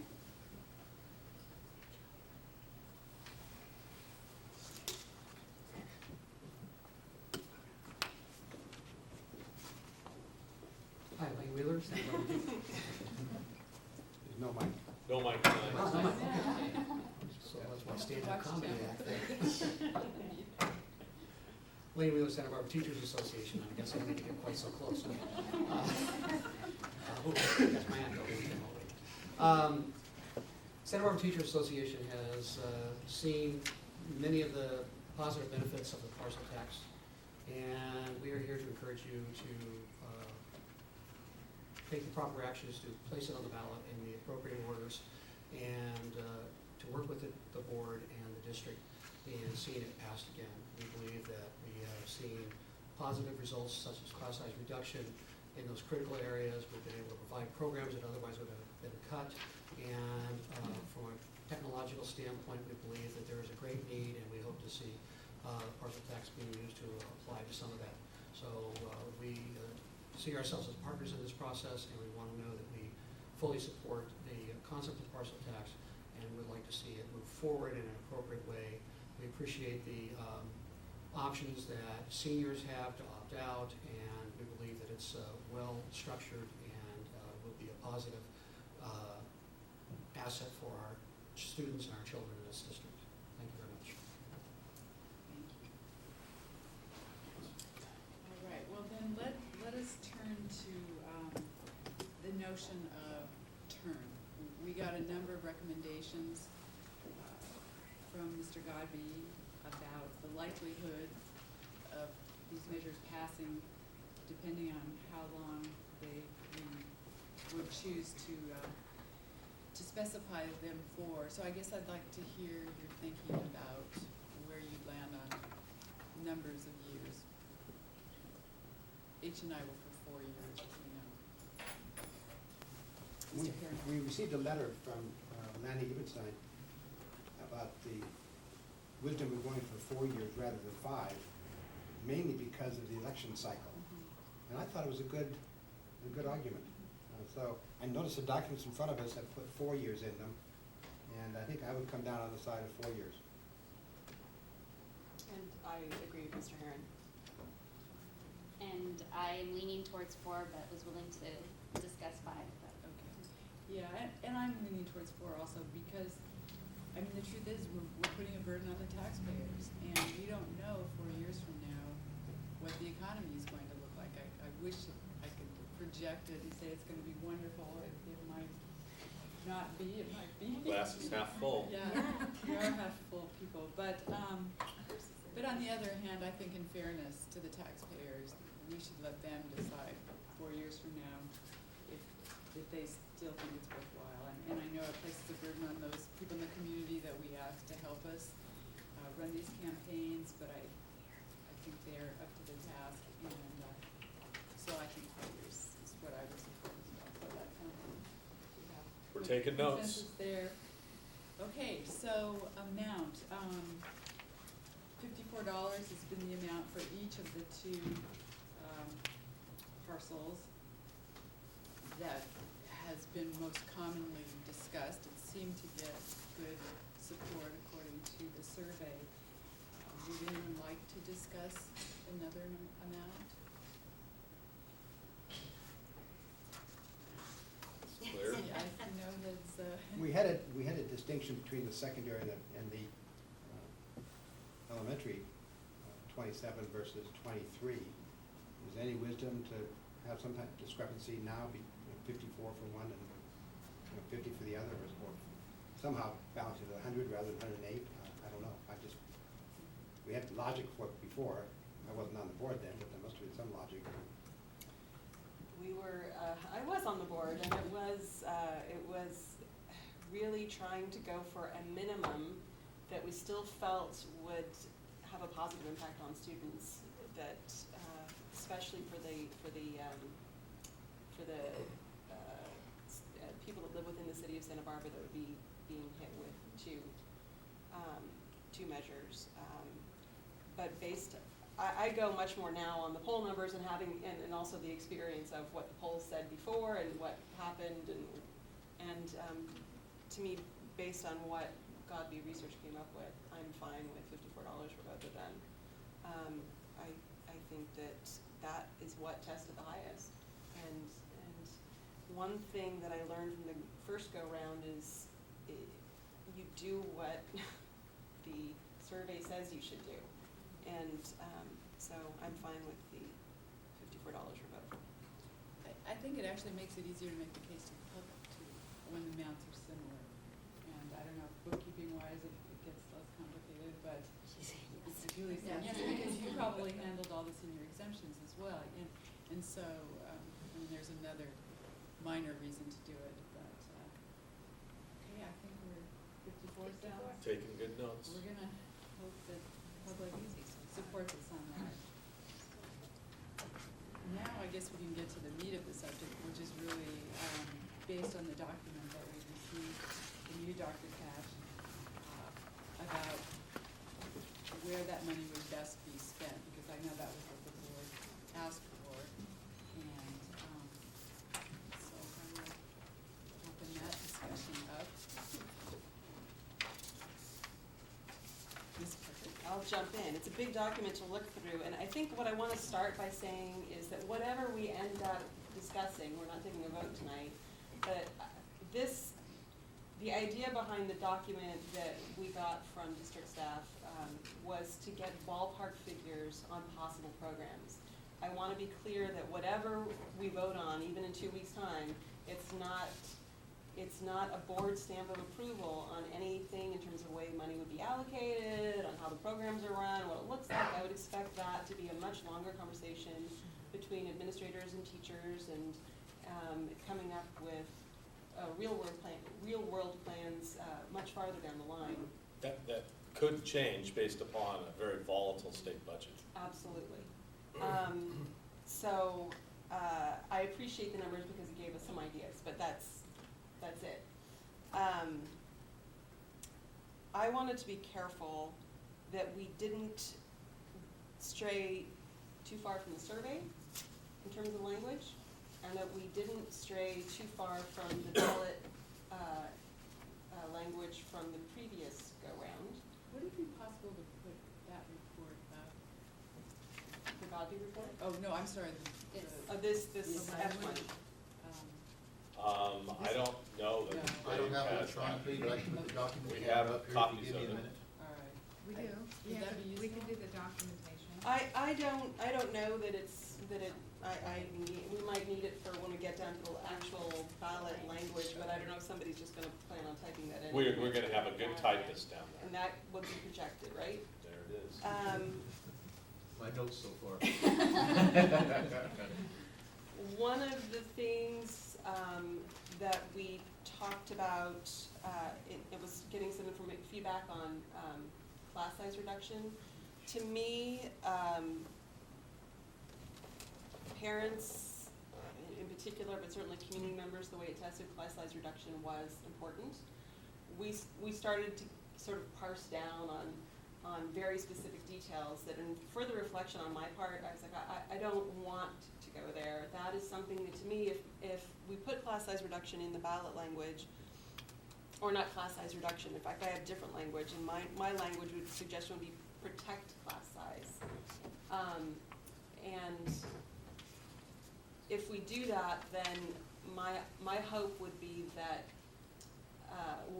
if the parcel tax passes, then we fund some of the programs that are in there, would say this total amount is available for class size protection or reduction. Teachers and principals, what can we do this year with that? Instead of trying to say, it's gonna be 1801 at this grade level, and trying to mandate that down, even having that discussion right now, I feel like it's not helpful. So, to me, it's just a question of, do we put some language in there about class size or not? And if we do, then I would hope that the district staff and teachers would come up with a plan for that down the road. I think that's very salient advice, also in light of the fact that the flexibility provisions are due to sunset before even the beginning of a potential new parcel tax. And so that's a political fight that's going to occur at the state level and throughout the state. And with the state budget the way it is, the results of that fight, who knows what those would be. So I think that's a very salient point. And I also, one of the reasons I'd like to put that language in there is that I would hate to be in a situation where the budget cuts just get worse and worse, and we can't keep it at 26-1, Sure. or at 35-1 at the high schools, and we couldn't touch the parcel tax money to help with that. So that would be my suggestion on that.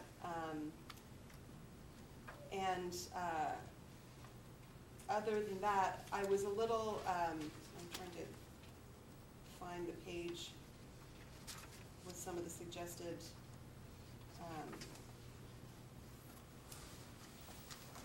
For the elementary ballot language, the draft talks about art, theater, and dance. I was a little reluctant to put that in there because we didn't test that. And we have art programs that are being provided by donors, essentially. I want to keep music in there because we have music being funded by parcel tax. I'm not sure about adding in theater and dance. It might. I don't know. Just because we didn't test it, I'm more inclined to leave it out. What we didn't test though was math and technology, but that was in the first ballot language, math, science, and technology education, and so I would hope that we would keep that language in because I don't want to take away money that we have for tech now and for math, for learning. So that's for the elementary ballot language, and then for the secondary ballot language, it pulled out, as I recall, information about class size reduction that was in the first go-round, so I would want to put in language about protecting class size in the secondary one. And I have drafts of what that could look like. I don't know if that's helpful at this point, but maybe other board members want to weigh in on their priorities for the ballot language before we go into that kind of detail. Mrs. Parker was on the high school, and the one thing I noticed is that in the purpose of the tax on the high school resolution, it uses the word supplementing math, science, technology, and yet in the rest of the language, it talks about enhancing math. And I personally don't like the word supplementing because that's what it means. We're going to, I guess, start at some point and make it better. I'm still not sure where that point is, but I could live with enhancing. That's in the rest of the document, but one under purpose where it talks about supplementing, I'd like to at least see that change to enhancing.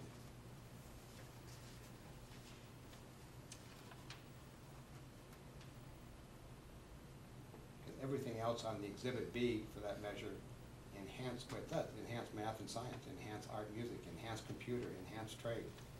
So the only place it uses the word supplement is in that one part. It might just be a mistype.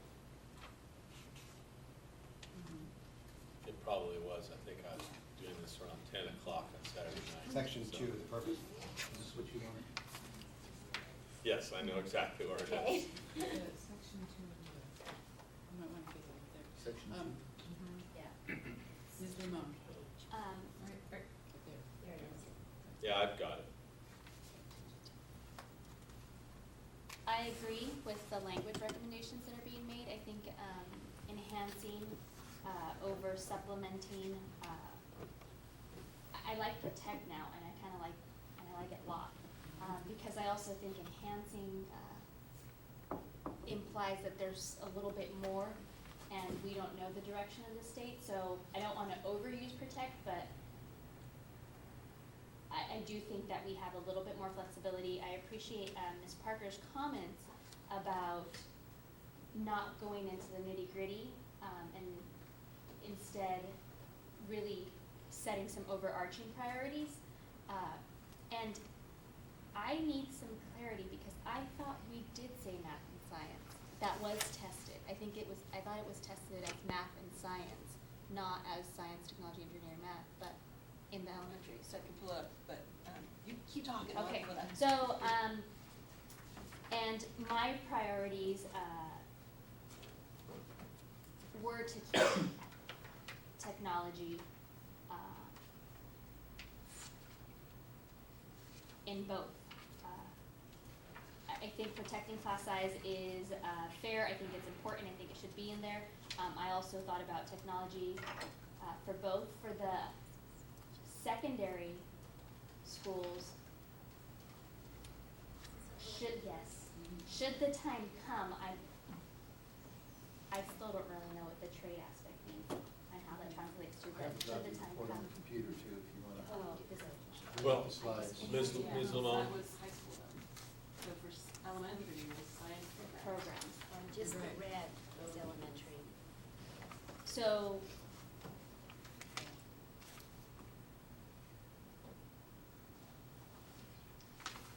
So it wasn't tested, but I think it won't harm I it at don't all think- to yeah. include math and technology.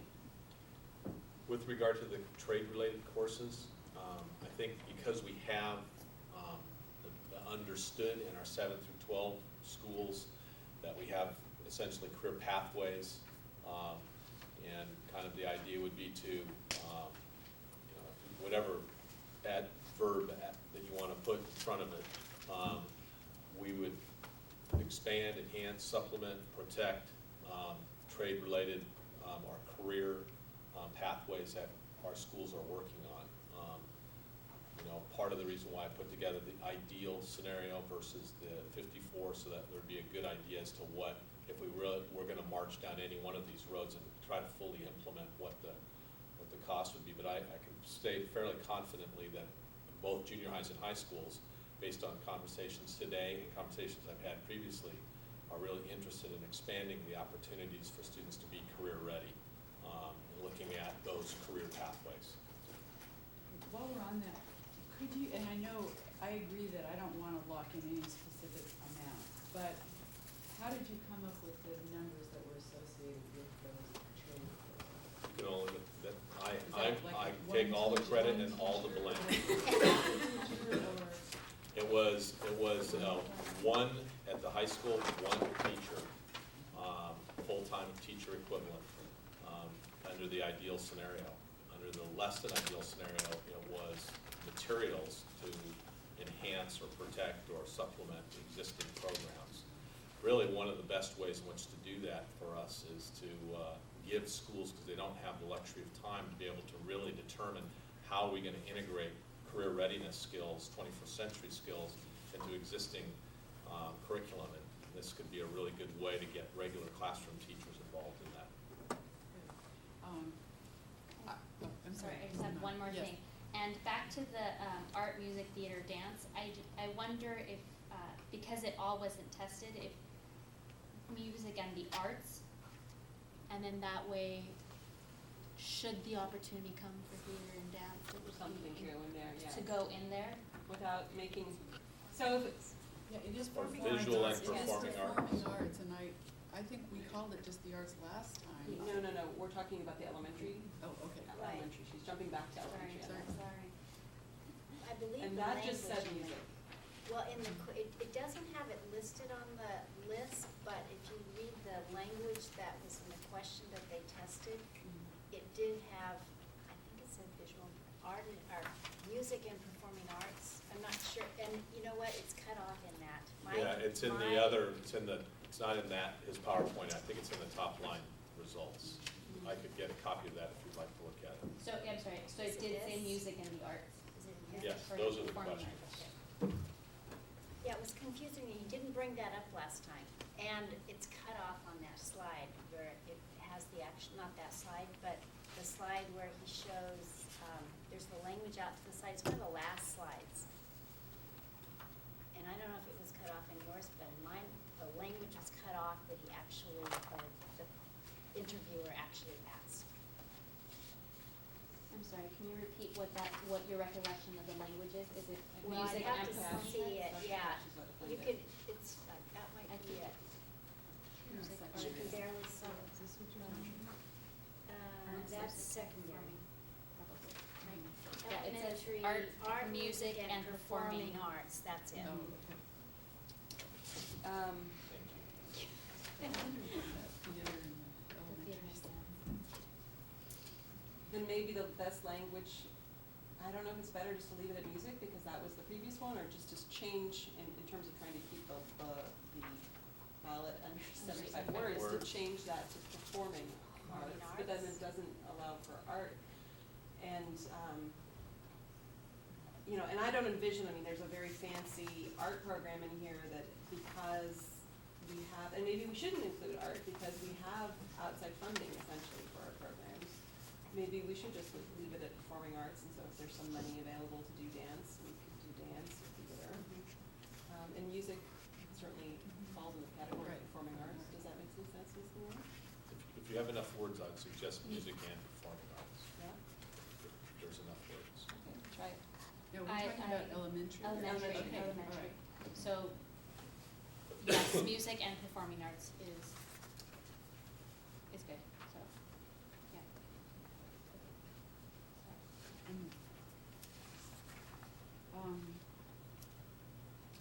I just wanna go back to this point about general rather than specific and trying to lock in, numbers and dollars amounts, because we know needs change. You know, we got in trouble last time by trying to lock something in. It's almost like the California Initiative program, trying to set public policy by voting for initiatives, and so I would rather, carve out these general areas and then, as Mrs. Parker suggested, collaborate with principals and teachers to find out where we can best target that funding, staying within, you know, our promise, of course, to the voters. I would like to add a word, if we could, to the secondary ballot language, and I'd like to suggest this and see what my fellow board members think, but could we, Mr. Hagan, could we put that up there now, the actual ballot language for secondary? There you go. That's elementary. So elementary, okay. I don't have a hard copy, so I'm going. Right there? Yes. And it's still elementary. What is that? Yeah. Yeah. That's Keep going. elementary, okay, hang on. Oh, you passed it. Oh, right. There you go, it's high school. Okay, because this issue of what we call trade in the actual question was asked by the public and, career readiness is tested so well, and, because I think it's important, I'm wondering if we couldn't add, in that first, list where it says enhance math, science, I would say enhance math, science, technology, and vocational education. Now, I know vocational historically has had this kind of negative connotation, and there was a time where it fell out of favor, and that's when career technical fell into favor, but in honesty, I think, medicine is a vocation, teaching is a vocation, automotive technology is a vocation, and so I would argue that all of those kinds of programs are ones that provide students to be ready for 21st century skills, and I think the voters will respond. That's my gut feeling, but I sense that. I think that word is understood. I think when I talk to my non-educator friends about CTE, of course I get the glazed over look, and I talk about career technical education, typically the response is like technology, that's what it's only about. When I say vocational ed, everyone I think understands we're talking about jobs. Work skills, regardless of what Right. career. I wish there was a different word. So, Easy moment. vocational wasn't tested, but trade-related and career was. Right. And I guess that it's just one word, but I don't know if it's understood widely. Okay. As, I think in some spheres, it's understood as a tracking system. And I would worry that that one word can lose folks into thinking about vocational education as a tracking system and career technical education. Not that I want three words, but I'm playing devil's advocate in some senses because I don't know. Yeah, and I know exactly what you mean, and I guess I was trying to kind of rise above that connotation of the word, because especially for older voters, I think it, and older likely voters, I think that it means things, work skill, work-related skill, but I hear what you're saying. Mr. Herring, did you? I like to include it. Technology and career education?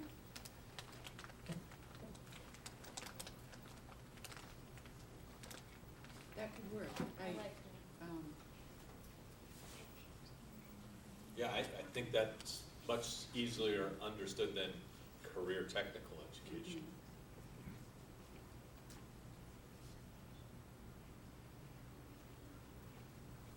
We had in our earlier, I guess it was in H&I, attract and retain, quality. Oh, and it's in, No, it's we in didn't. here, attract and retain quality teachers. But that was not in measures, it was not in the ballot language for H&I. So this came here because of our more recent survey. That is correct. And I feel like it's so vague, that, I wouldn't put that in there. Could we move it to the bullet pointed, items on the resolution? Sure. I mean, I suppose we could use council tax money to do professional development if we ever saw the need for it, if we included it. I have some draft language that's different enough on the ballot language that I think it'd be helpful just to pull it up on that screen and see how it compares. So I've emailed it to Mr. Headyoung. I don't know if you have. Oh, you emailed? Yeah. Oh, if you email it to boardroom@sdsdk12.org, it'll come to this computer. Okay, hold on a second. You can't get your email there? I probably could if I knew how. But this will be faster, huh? It will be very Boardroom? fast. That's why we need technology. Boardroom Before we finish SDSD. talking, you'll get. I do think there were, in the resolution part of the document, there's an intro and purpose. And, should the bullet points not be the same there? Because they're not in this document. The same as, Well, they should just mirror each other. You know, I don't, Section, talking about talking about For what? elementary, for instance. The exhibit along with the resolution, the measure Okay, itself. So there's this, which has 5 bullet points, but if you go a few more Right, pages right, yeah. to there, they're not the same, and I wondered if there should not be the same. Yeah. No, there's no reason why they shouldn't be the Okay, same or different. Okay. It's making sense. So we could add then, what was it, retain? Attracting and attract retaining retain. quality teachers. What about, no money will be used for administrator salaries? I think that's in some of them, or I would like to add those in.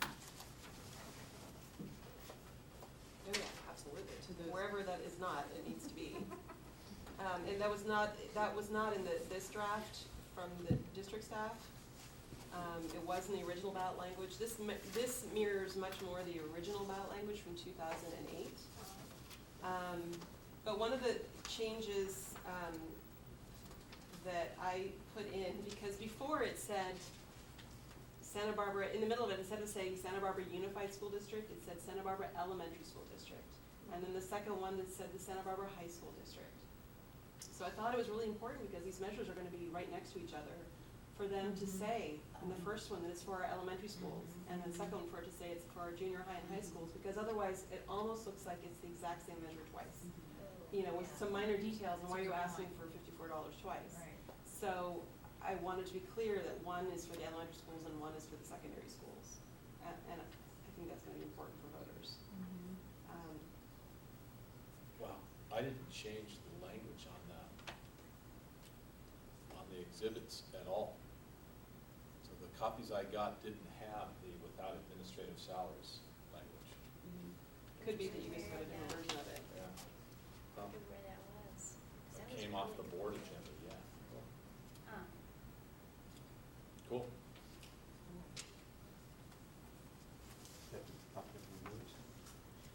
It was originally the proper number of words, but I've been doctoring it as we've been talking, so I'm not sure if it's at, given that Santa Barbara Unified School District is considered one word, I'm not sure if it's at, I guess it would need to be at about about 78 or 79. 168 total for your, Well, you can Just you can can you select that Right, paragraph just and do a word highlight count. that paragraph. I don't know if I can highlight to get the number of words or not. Yeah, If you it's, can. if it's in Yeah, Word, yeah. you can. And then there, it's actually at the bottom, 74. Yeah, I was gonna say 74. So then highlight the next section and see where that's at. That's more. 77, but Santa Barbara Unified School Count District as is one. one word, So so. So you're under Oh, Yeah, both. you're that's right. good. Yeah, so that's fine, and you can play with that. So we've got Thank you for the protect instruction in class Word, I size appreciate back it. in. I'm gonna change that to protect using arts for language and influence. So you would change the word enhance math, science, and technology education in the elementary bound to protect? Or just protect class size? I thought Ms. Limon's concern was for secondary, Okay, but, so I changed that protect on the music, arts, foreign language, but I don't know, Ms. Limon, what's your take on that? Is that okay? I think it's okay. Somehow I thought you were talking about having it in the resolution language, but not necessarily. Is this where you meant it? The protect I meant here, Okay. yeah. We have a, wait, where's the second protect? Oh, It's in the secondary count. secondary. we've Oh, got in the protect secondary, music, sorry. protect class size. But we've got enhanced math, so we have. I think the difference is that with math, science, tech, and career, we have those classes. It's like they're going to be, well, particularly for math and science, they're going to be offered. Are you going to, so you would enhance those programs, whereas, before we had the parcel tax every year, we had poor parents coming here saying, please save our elective classes, because we were always talking about cutting arts programs and eliminating them, so I think that. that's a distinction that's based on reality. So are we presuming in both of these that the parcel tax is gone, and therefore we're enhancing based upon 2008 numbers? Well, yes, we're using what you talked about on Right, Friday. so that's- Yes, so exactly. We're not going from today and No. enhancing. No. 2008. It's gone away now. Gone. Yes, Yeah. yep, absolutely correct. So It if will I go make away. one comment, the only thing that I worry about enhancement is that if the budget goes, I'm the half glass is empty. So I'm just worried that if we're caught in a budget dilemma, how are we gonna enhance? We may, I guess if we enhance by keeping the class sizes lower, that's how we would enhance and supplement the classrooms. Instead of going to 40-1, we keep them at 35. Well, that's why I like the word protect, particularly for class size. But we're required by law, we have to offer math and science. Right, no, Those I are understand ed- that, I understand that. So, no matter what the budget is, they're gonna say to us, you have to have math and science. No, I understand that, I'm just thinking of how, the only way that we could, at that point, the way we could enhance it is not make them go up to 45-1, Sure, keep them at yeah. 35-1. So it would be still enhancing it, It would- because it would tie into our that term, piece of it. our, Yeah. this, There you the go. other Everything's solution. interconnected, yeah. It's even hard to imagine that. Big enough classrooms. In line with that question, if you don't mind, can we jump to the very last page? There's a chart that, number one, I don't understand. Well, Conrad is here. well, But you know, and even if I don't understand it, I have a question on it, but. well, okay, what's your Yeah. question? Because this chart was really not supposed to be part of the packet, it was a worksheet that we were Oh. working off on. That's probably why I don't understand it. Exactly. I wondered. Yeah, my question is, again, it goes to this question of now versus 4 years. In the current section, first of all, what's the difference between Algebra 1 and the class size we guarantee we had from the first 4 years? Algebra 1, students would be in grades 9, 10, 11, and 12. On the current sections, 8, if we went to 18-1, we'd have to go to 9.7. Is that 8 with the current student 175? That's like 20-1. Yeah, that's what we did. We did 20-1 in those to get the, like on the first 8 sections, it would be 175 students. Does that 20-1 equate to what we currently have in math at the high schools? No. No, It's different at each school. So- Actually, you're right, and we talked about this. I took the exact numbers that I had gotten from the high schools for Algebra 1 in the first semester of this. So our first thing was 20-1, but that wasn't the case. That Okay. we went through every algebra class and took the number of the kids that were in each high school algebra 1. Because if you look at Santa Barbara High School, it's not. I know, I noticed that. But I guess my question is, to get to this current sections, is that a subsidized number, 285? You know, we subsidize math $285,000 to get to that number. At some of them, yes, it would be. And so when you get to the last column, additional cost, have you taken into consideration that that 285,000 is gone? No. And so it really is not 178,000 difference. It's part of that 285,000 that you got to replace to get to this level before you consider what the new cost is going to be. It could be, that's correct. So I think there's a couple $100,000 missing there. As I said, this was just a. Yeah, I the didn't know it was a this- worksheet. I yeah, this asked, is I not- included it mistakenly. It just seemed that they, Governor Brown's office. It was released 5 days early on my website. my simple question is, are we subsidizing the current sections out of parcel tax money? Yes, Yes. yes, absolutely. And that money is going away. That's correct. And so That's right. you have to add that back in. So we come back to. And so full circle. Right. 178 would be more like 400. Exactly. But, yeah, If we but- did it the same way we did it. No, but even to, if you went to the 18-1, Well, you could figure it out, 669 total students at 35-1 would be how many sections? We can do that math quickly. But remember, this is only Algebra 1. So what would it be? Class size 607 reduction- divided by 35. Class size reduction was ninth 20. grade math. So it's 35 algebra Yeah, sections. so that's a big that's a Right, difference. that's true. which way, different to plus or minus? 669 divided by sections, more 35. More sections. So right now, if you change it to it's just algebra, then it's fewer 20, sections. 3 sections, okay. Significantly So- fewer. It would be 18 more sections that would be required as opposed to 19.2, so it would be actually doubled, Ed. It'd be 300 and, But But that's only Algebra 1. that's right, That, right, we're not talking about other ninth grade math. right. Right, no. No, 669 divided by what? which I don't think we want to. No. no. Yeah. So in this analysis, it would have doubled, just for Algebra 1.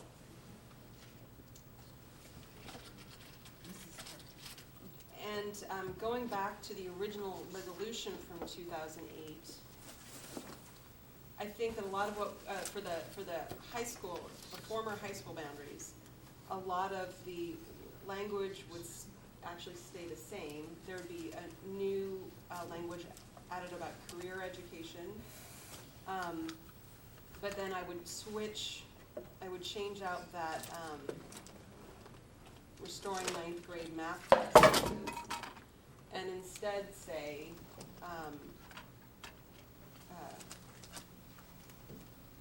that, I would also like this to not just be restricted to math necessarily, because we will be increasing the amount of money coming into to the former high school boundaries, to the secondary schools. It's hard to talk about now. And, so if possible, we could use that to help, with the English class sizes as well. So I would like to have it say ninth grade English, and high school algebra classes, instead of saying restore ninth grade math class sizes in the resolutions, just the resolution. Okay, I knew there was resource somewhere. Well, by algebra, of course. Where is that? I am at the district website, actually. This is the original language. So, for you, that would be, let's see, the current language. Mr. Hayden, could you put that page back up for us, please? Do you have the page number there? There are no page numbers. Is this the exhibit B? No, that's the elementary school. That's the resolution.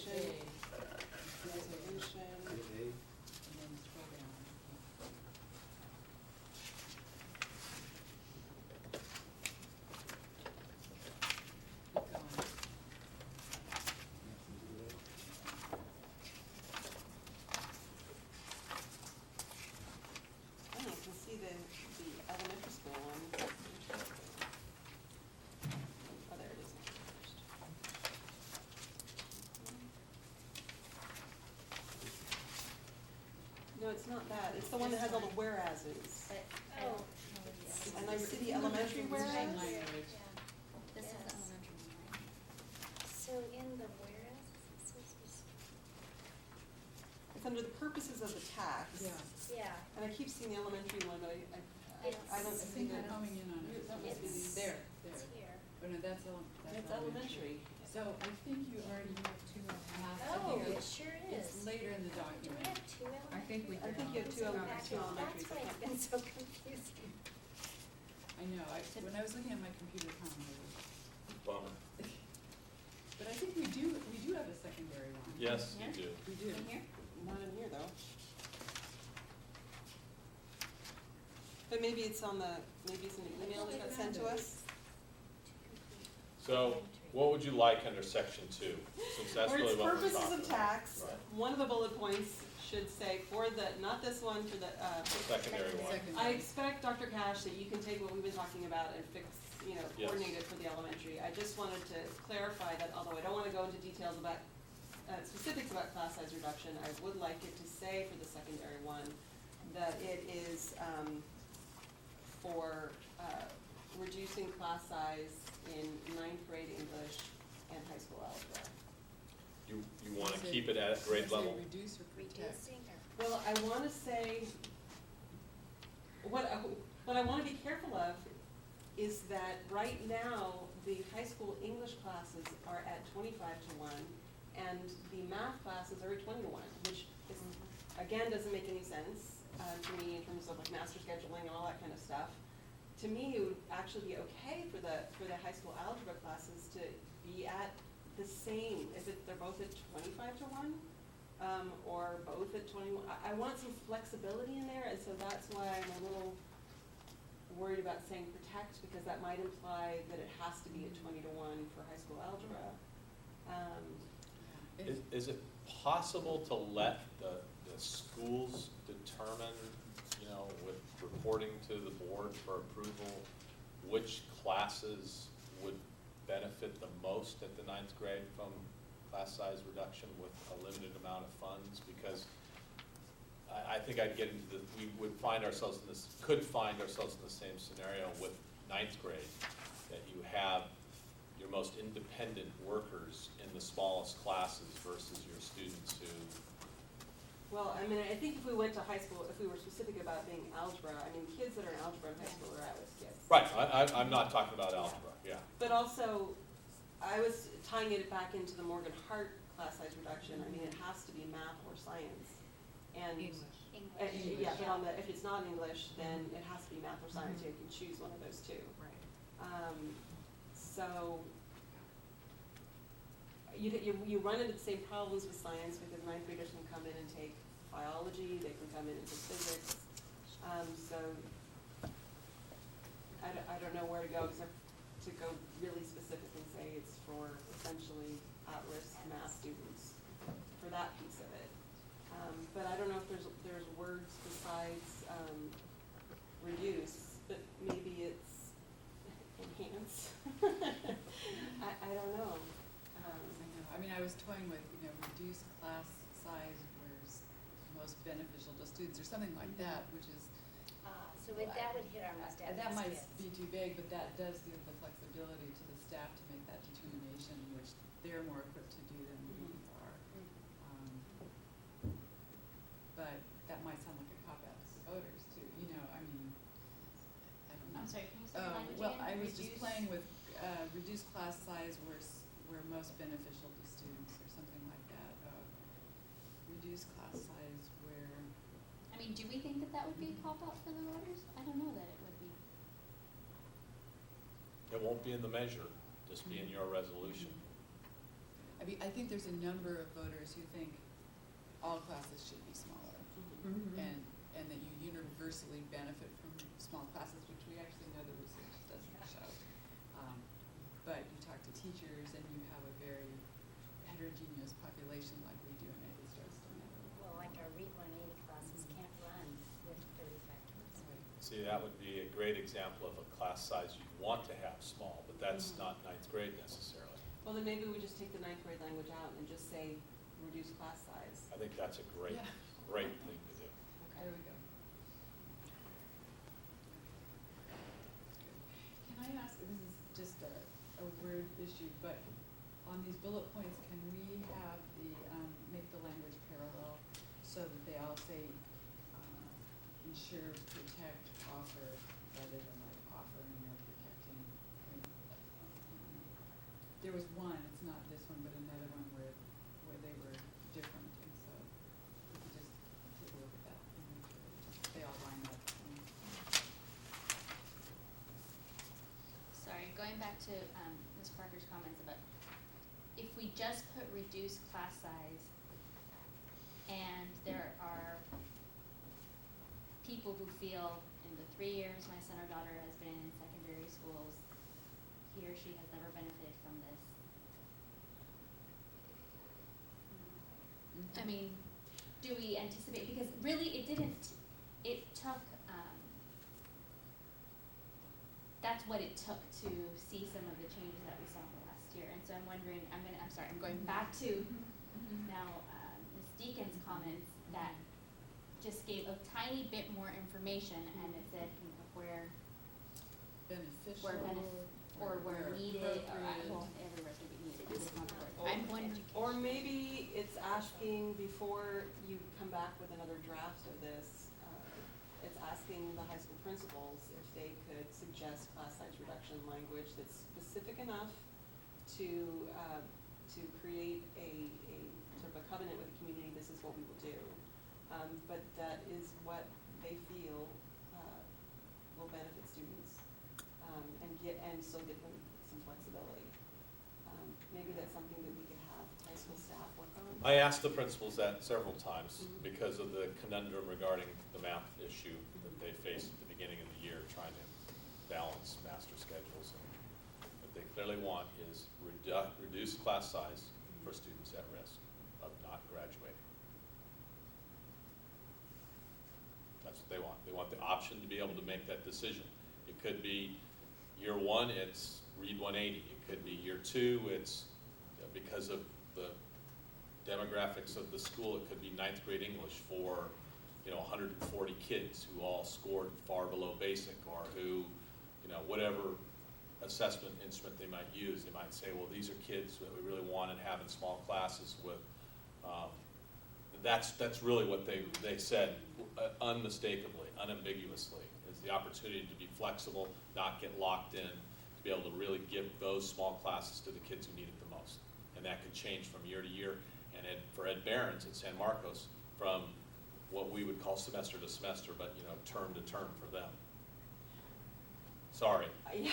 I guess that the hard thing with that is that, I'd love to put that in, and I'm just gonna say, I want to put that in. But then the other piece of it is that if your kid is an 8th grader and you know that they're supposed to be in 25-1 9th grade math, 9th grade English the following year, and you've voted for this parcel tax that to you is an extension of the previous parcel tax, and then you go in and you find that your 9th grader's been scheduled into a class of 35 students because we've eliminated that. I think that could cause dismay in the parent community. That if we take away class size reduction for what they've always had, for what they feel like they've always had. And I also think if we're asking everyone to shoulder the cost of this, then really everyone should share in the benefit. That's a tough call, but I could hear honors parents saying the same thing, So I would be hesitant to limit it to that. Well, Just and- responding to the question. No, which is actually, it's useful, but I think, and I'm not, I can't think of language right now, but we could also say the same thing by flipping it around. Reduce class size in order to ensure high school graduation, or if there's, there is another side Yes. to at risk or needed. The other side is ensuring graduation of some sort. I don't know that that's the language, but if we could You think could say about to foster student achievement. You could say something like that would that is would help that, yeah. everybody. That would help everybody, but still be flexible, because then we, or we the district or whoever, has a discussion of what's gonna foster student achievement, student graduation, whatever words we decide. And, I mean, I think it essentially does the same thing, but it doesn't get us into a situation where we're only, thinking about one subgroup, which I think we can probably all argue is an extremely important subgroup to consider, and we need to be thinking about that, but we also know what our parent and voter community will, how they might react to something like that. And there are federal dollars that are targeted to that subgroup, where local dollars, one could argue, should go to all students in the community. Well, and I like that, it does give more flexibility, as long as staff then realizes that, Better not abandon 25 to 1. in ninth grade. So, and that is, I mean, right now, we're essentially paying for the 25 to 1. Yes, out of the general fund. The general fund, Yes. out of Yeah. Tier 3. Is Morgan Hart also going to, scheduled to allegedly sunset? All Tier 3s are supposed So to. that whole flex, it's Yeah. all. It's all up Do in you the think air. it really will sunset? I mean, I kind of still ball. I think K3 class size reduction will have a very vigorous statewide debate on what will happen in relation to, since they went from the capital punishment to the penalty phase-in approach. I think that's subject to a lot of debate up and down the state about the impact of that. So that, I think, has a greater likelihood than us returning to the individual silos in the Tier 3. I would tend to agree that state, I think, is ultimately saving money by allowing districts to be flexible, and that they'll continue down that path because it is saving. So I would agree. But I think CSR is a different conversation because of its emotional, political overtones, not just its financial ones. So did I hear you say reduce class size to improve student achievement and foster student achievement and enhance graduation rates, or? I Leave think, that off. I think we can just stop with. Okay, foster student achievement. Yes. Okay, And not include reduced class size? That's reduce class size to foster student achievement. And that would be a bullet point in both under the purposes of the stacks, or you want it just in the secondary? Actually, that works both, perfectly for I both. think so, okay. Okay, Okay. was everyone kind of satisfied with Dr., everyone's getting an honorary doctorate now, Dr. Parker's ballot language? Kate, would you feel comfortable One more time. emailing it to your colleagues and to me as well? Yeah. And we think the word count is The word count is fine. fine. Yeah, the word count is fine. Because Yeah.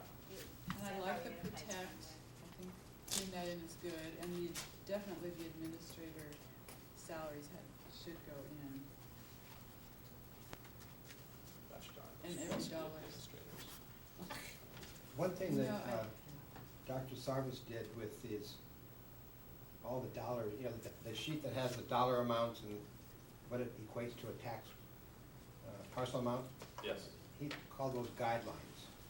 Oh, yeah, they were guidelines. And I like that idea that the word guideline on those, so that we can't be, hey, why didn't you spend $2.97? On this Yeah, document? yeah. Okay, all right. So to put on there in the title area guidelines, okay. So that we don't have the oversight committee nitpicking that we spent $100,000 Right. one Okay. way and why didn't we spend it the other way? Subject, yeah, we could even be more explicit, subject to need, or something like that. And I would just like to say for the record, because I know they actually went back and watched the tape to see what we meant by my class size reduction before, that I know we've got a lot of technology in here, but I just want to say that when we see the plans come through, the site plans for these measures, if they pass, that we always have to remember that you can't just add technology without support staff, and so you always need to be thinking about that, and that, personally, I'm always going to favor people and programs. I know technology is great, but I want to make sure we have the people to help facilitate.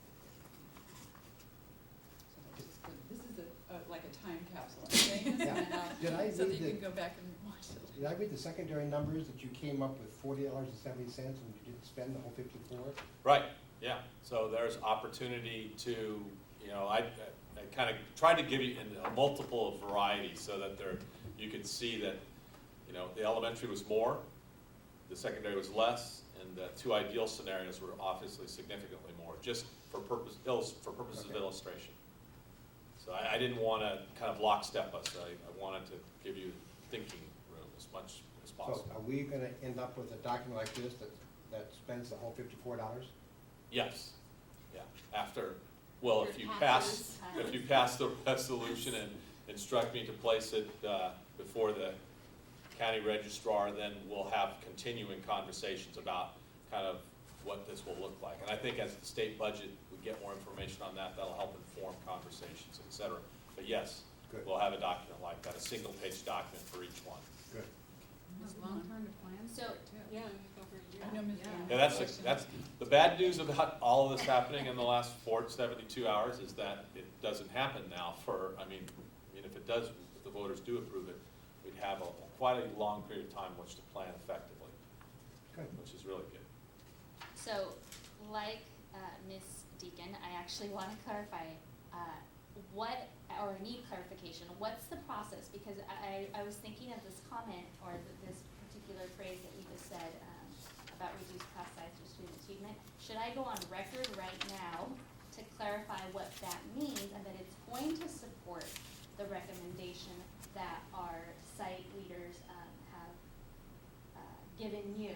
Or is there some other formal means down the line, once it's approved, where we will come back and clarify? Well- I just wanna know, because if we're gonna look back at this video, then I'm happy to go on record now.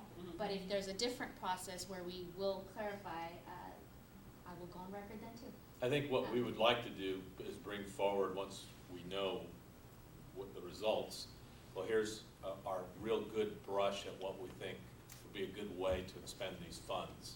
And one of the things, I don't know if you noted, in some of the scenarios, I had it as a 1-year expenditure, and then some were 1 of 4 years expenditures, which I think is an important part of a longer range plan, which I would like to take advantage of, because we'll have the time to be able to do that. So you would get a document that would be a template for planning, that would include what you just mentioned, and have an opportunity to have a board level discussion about it, and then periodically you would hear about any changes to that, how it got filled in, or how it got changed based upon our changing reality. So reduced class size to foster student achievement does mean that we would take the principal's recommendation and look at Absolutely. courses Yes. for students who may not graduate, As well as others. as well as others. Absolutely, But I want to yes. make sure that we, yes. Okay. Okay, I think we have run everything out of this that we needed to, and, Sorry. Trying to steal it. there'll be a little bit of word smithing that will. You take still have place a from here. consent item that you need to Right. address, that was pulled. Right. Thank you for reminding me. Okay, so we're going to go back to D6, I believe it was. Mr. Herron, you had a question. On page 3, under exceptions, it currently reads, under extreme circumstances, it may be approved that are not submitted within 30-day advance requirement due to late notification of the conference. In other places, it talks about that be provided by the conference, notice provided by the conference. I would like to change, to be consistent, due to notice provided by the conference. I think that's the intent. If the conference doesn't let us know about something, then we might have to have a late. But if somebody who wants to go to the conference says, gee, my principal didn't notify me, therefore it was late, I don't think we should, and I'm not sure that's the intent of this clause, the way written, but I think that's the interpretation that could be put on it. So I think the intent is, if the conference doesn't tell us about it, and we have to pay a different fee, that's fine. So I would like to change it. I move to change it, to approve it with the change, late notice provided by the conference. Can I ask a question about that? One of the issues that might be related to that is as follows. If I'm a principal and I am going to take my team with me to a conference, and it's the 4 of you, and Susan gets sick or after she's registered and we're within the 30 days and I have paid for 4 registrations, I might want to bring in another person who hasn't yet had an opportunity to fill that out. And that wouldn't be as a result of the late notice of the conference. That would be to just some extenuating circumstances that I couldn't have predicted at the time that we registered. And sometimes conferences we will know that we want to send a team of 4 or 5, but we don't have a full commitment from everybody as to, yes, I can go. I'm checking with my wife whether she'll take care of our kids that weekend. I can see a whole host of those sorts of things arising that might make it necessary to substitute one person for another, resulting in a late request, or not even knowing all the people as a result of that. And that happening within 30 days. And Ed, this doesn't happen in business, but for some gosh forsaken reason, this happens in education. It drives me crazy, but it happens. I mean, it's a strange deal where you'll, as a leader, want to take a group of people to an event and not be able to get a full commitment, knowing you need to have a team there. So if it's sitting on the principal's desk, and the time passes, and then, That guy will be written up by me. okay, I'll move to approve as is. You can count on that. Ms. Limon? So, as is. I just No have, changes. oh, No change? oh, no, it's no changes, it's just, I have clarification. Yeah, no, as is. Okay. And my clarification was under the board part of it, on page 3 of 8. 2 questions. I'm assuming it's regardless of the amount, because there's no amount specified in that area. Sorry. Board part. Travel by members. Travel by members of the governing 1, board. 2, Oh, 3, by the 4. board, members Fifth paragraph. traveling, okay. Fifth paragraph on page The big 3. one. Travel So, by members. That paragraph, I'm assuming that it is regardless of the amount, because I see that in all other areas there's different process and someone has to approve something. And then also, I'm taking a wild guess that the informational sheet will be created and shared with us at some point too, right? We're not gonna create it ourselves.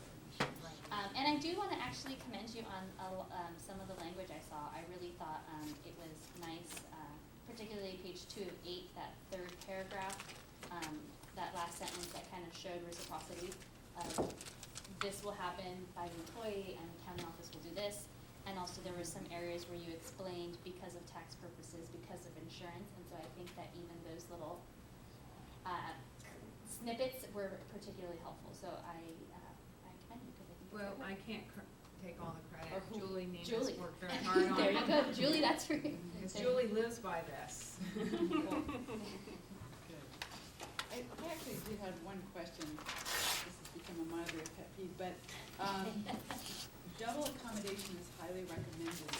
Do we actively, ask people, when you know people are going to the same sex, whatever, we say, Yeah. will Yeah. you share? Oh, that? absolutely. We do that. Yes. Okay. We do that. Okay, good. Yeah. And Yeah. we live it.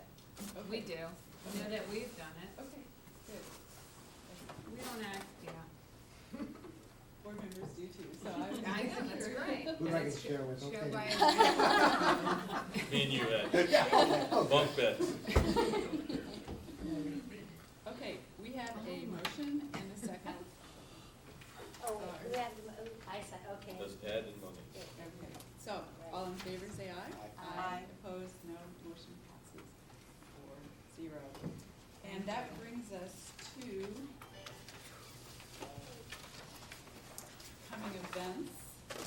I think we have our list here of all the various student productions that are coming, which are great. Future agenda items, do we have any of those?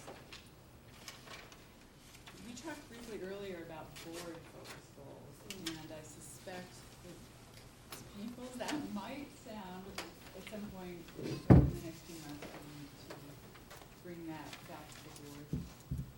And I have one other item. Just Communities is seeking foundation funding for another one of their translator training workshops. And they are hoping to expand those to include not only, say,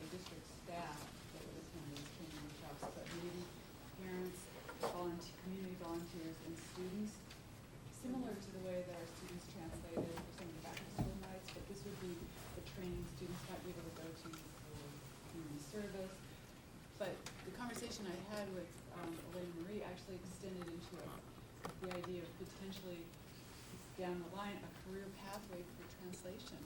Oh, wow. And That's we could great. solicit our AP Spanish students to attend some of these translation workshops and might even be able to get jobs out of it. So I was hoping maybe she could come and talk to us a little bit, to make a brief presentation. Sure, yeah, I don't know about anything, that. that's, It's a brand new idea. okay. Yeah. Yeah, but it, The translation workshop. we did a translation workshop, only 5 of our employees Yes. attended. And, we might wanna think about stipends if we could, to encourage our staff, so.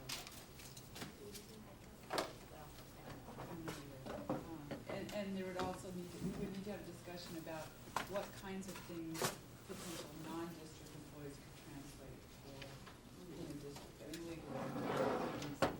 But there might be things like that, where we could use this kind of cadre of translators that they hope to train and keep going, every month. It'll be a workshop and meetings thereafter, so. I do know I brought up the topic a while back, and I'm not sure the resolution of it, but one of the high schools is giving community service for people Yes, turning in we- cans and people yes. turning in coats and people. We're having a comprehensive conversation on community service. Yes. And what qualifies, what doesn't qualify, is to create some consistency across the Is district. there any thought of analyzing from the standpoint, is that still a good requirement to have? Well, we have the Well, that's graduation the- requirements yes. committee that'll, gonna address any Right. issue that they raise in relationship to that. In fact, I just saw that particular topic on the curriculum board agenda. It's a continuing discussion that happens with the APs, and they take it back to the school, so, yes. Part of it was that we didn't have a vertically articulated chain of command in relationship to community service. And so it was like that. And that's changed. That was the first thing we did. Now we're looking at kind of dialing everybody in to agreeing that these are the areas. So maybe that could come back to discussion. Sounds like that's your intention. Ju- To give us an update. Yes, oh, yeah. Agree for something, Yeah. or, All right, well, now, what do you think? And that got us up by 8:30. It's like words. You're not gonna sink down there. Personal tax is too important. And she wasn't even here. Was that for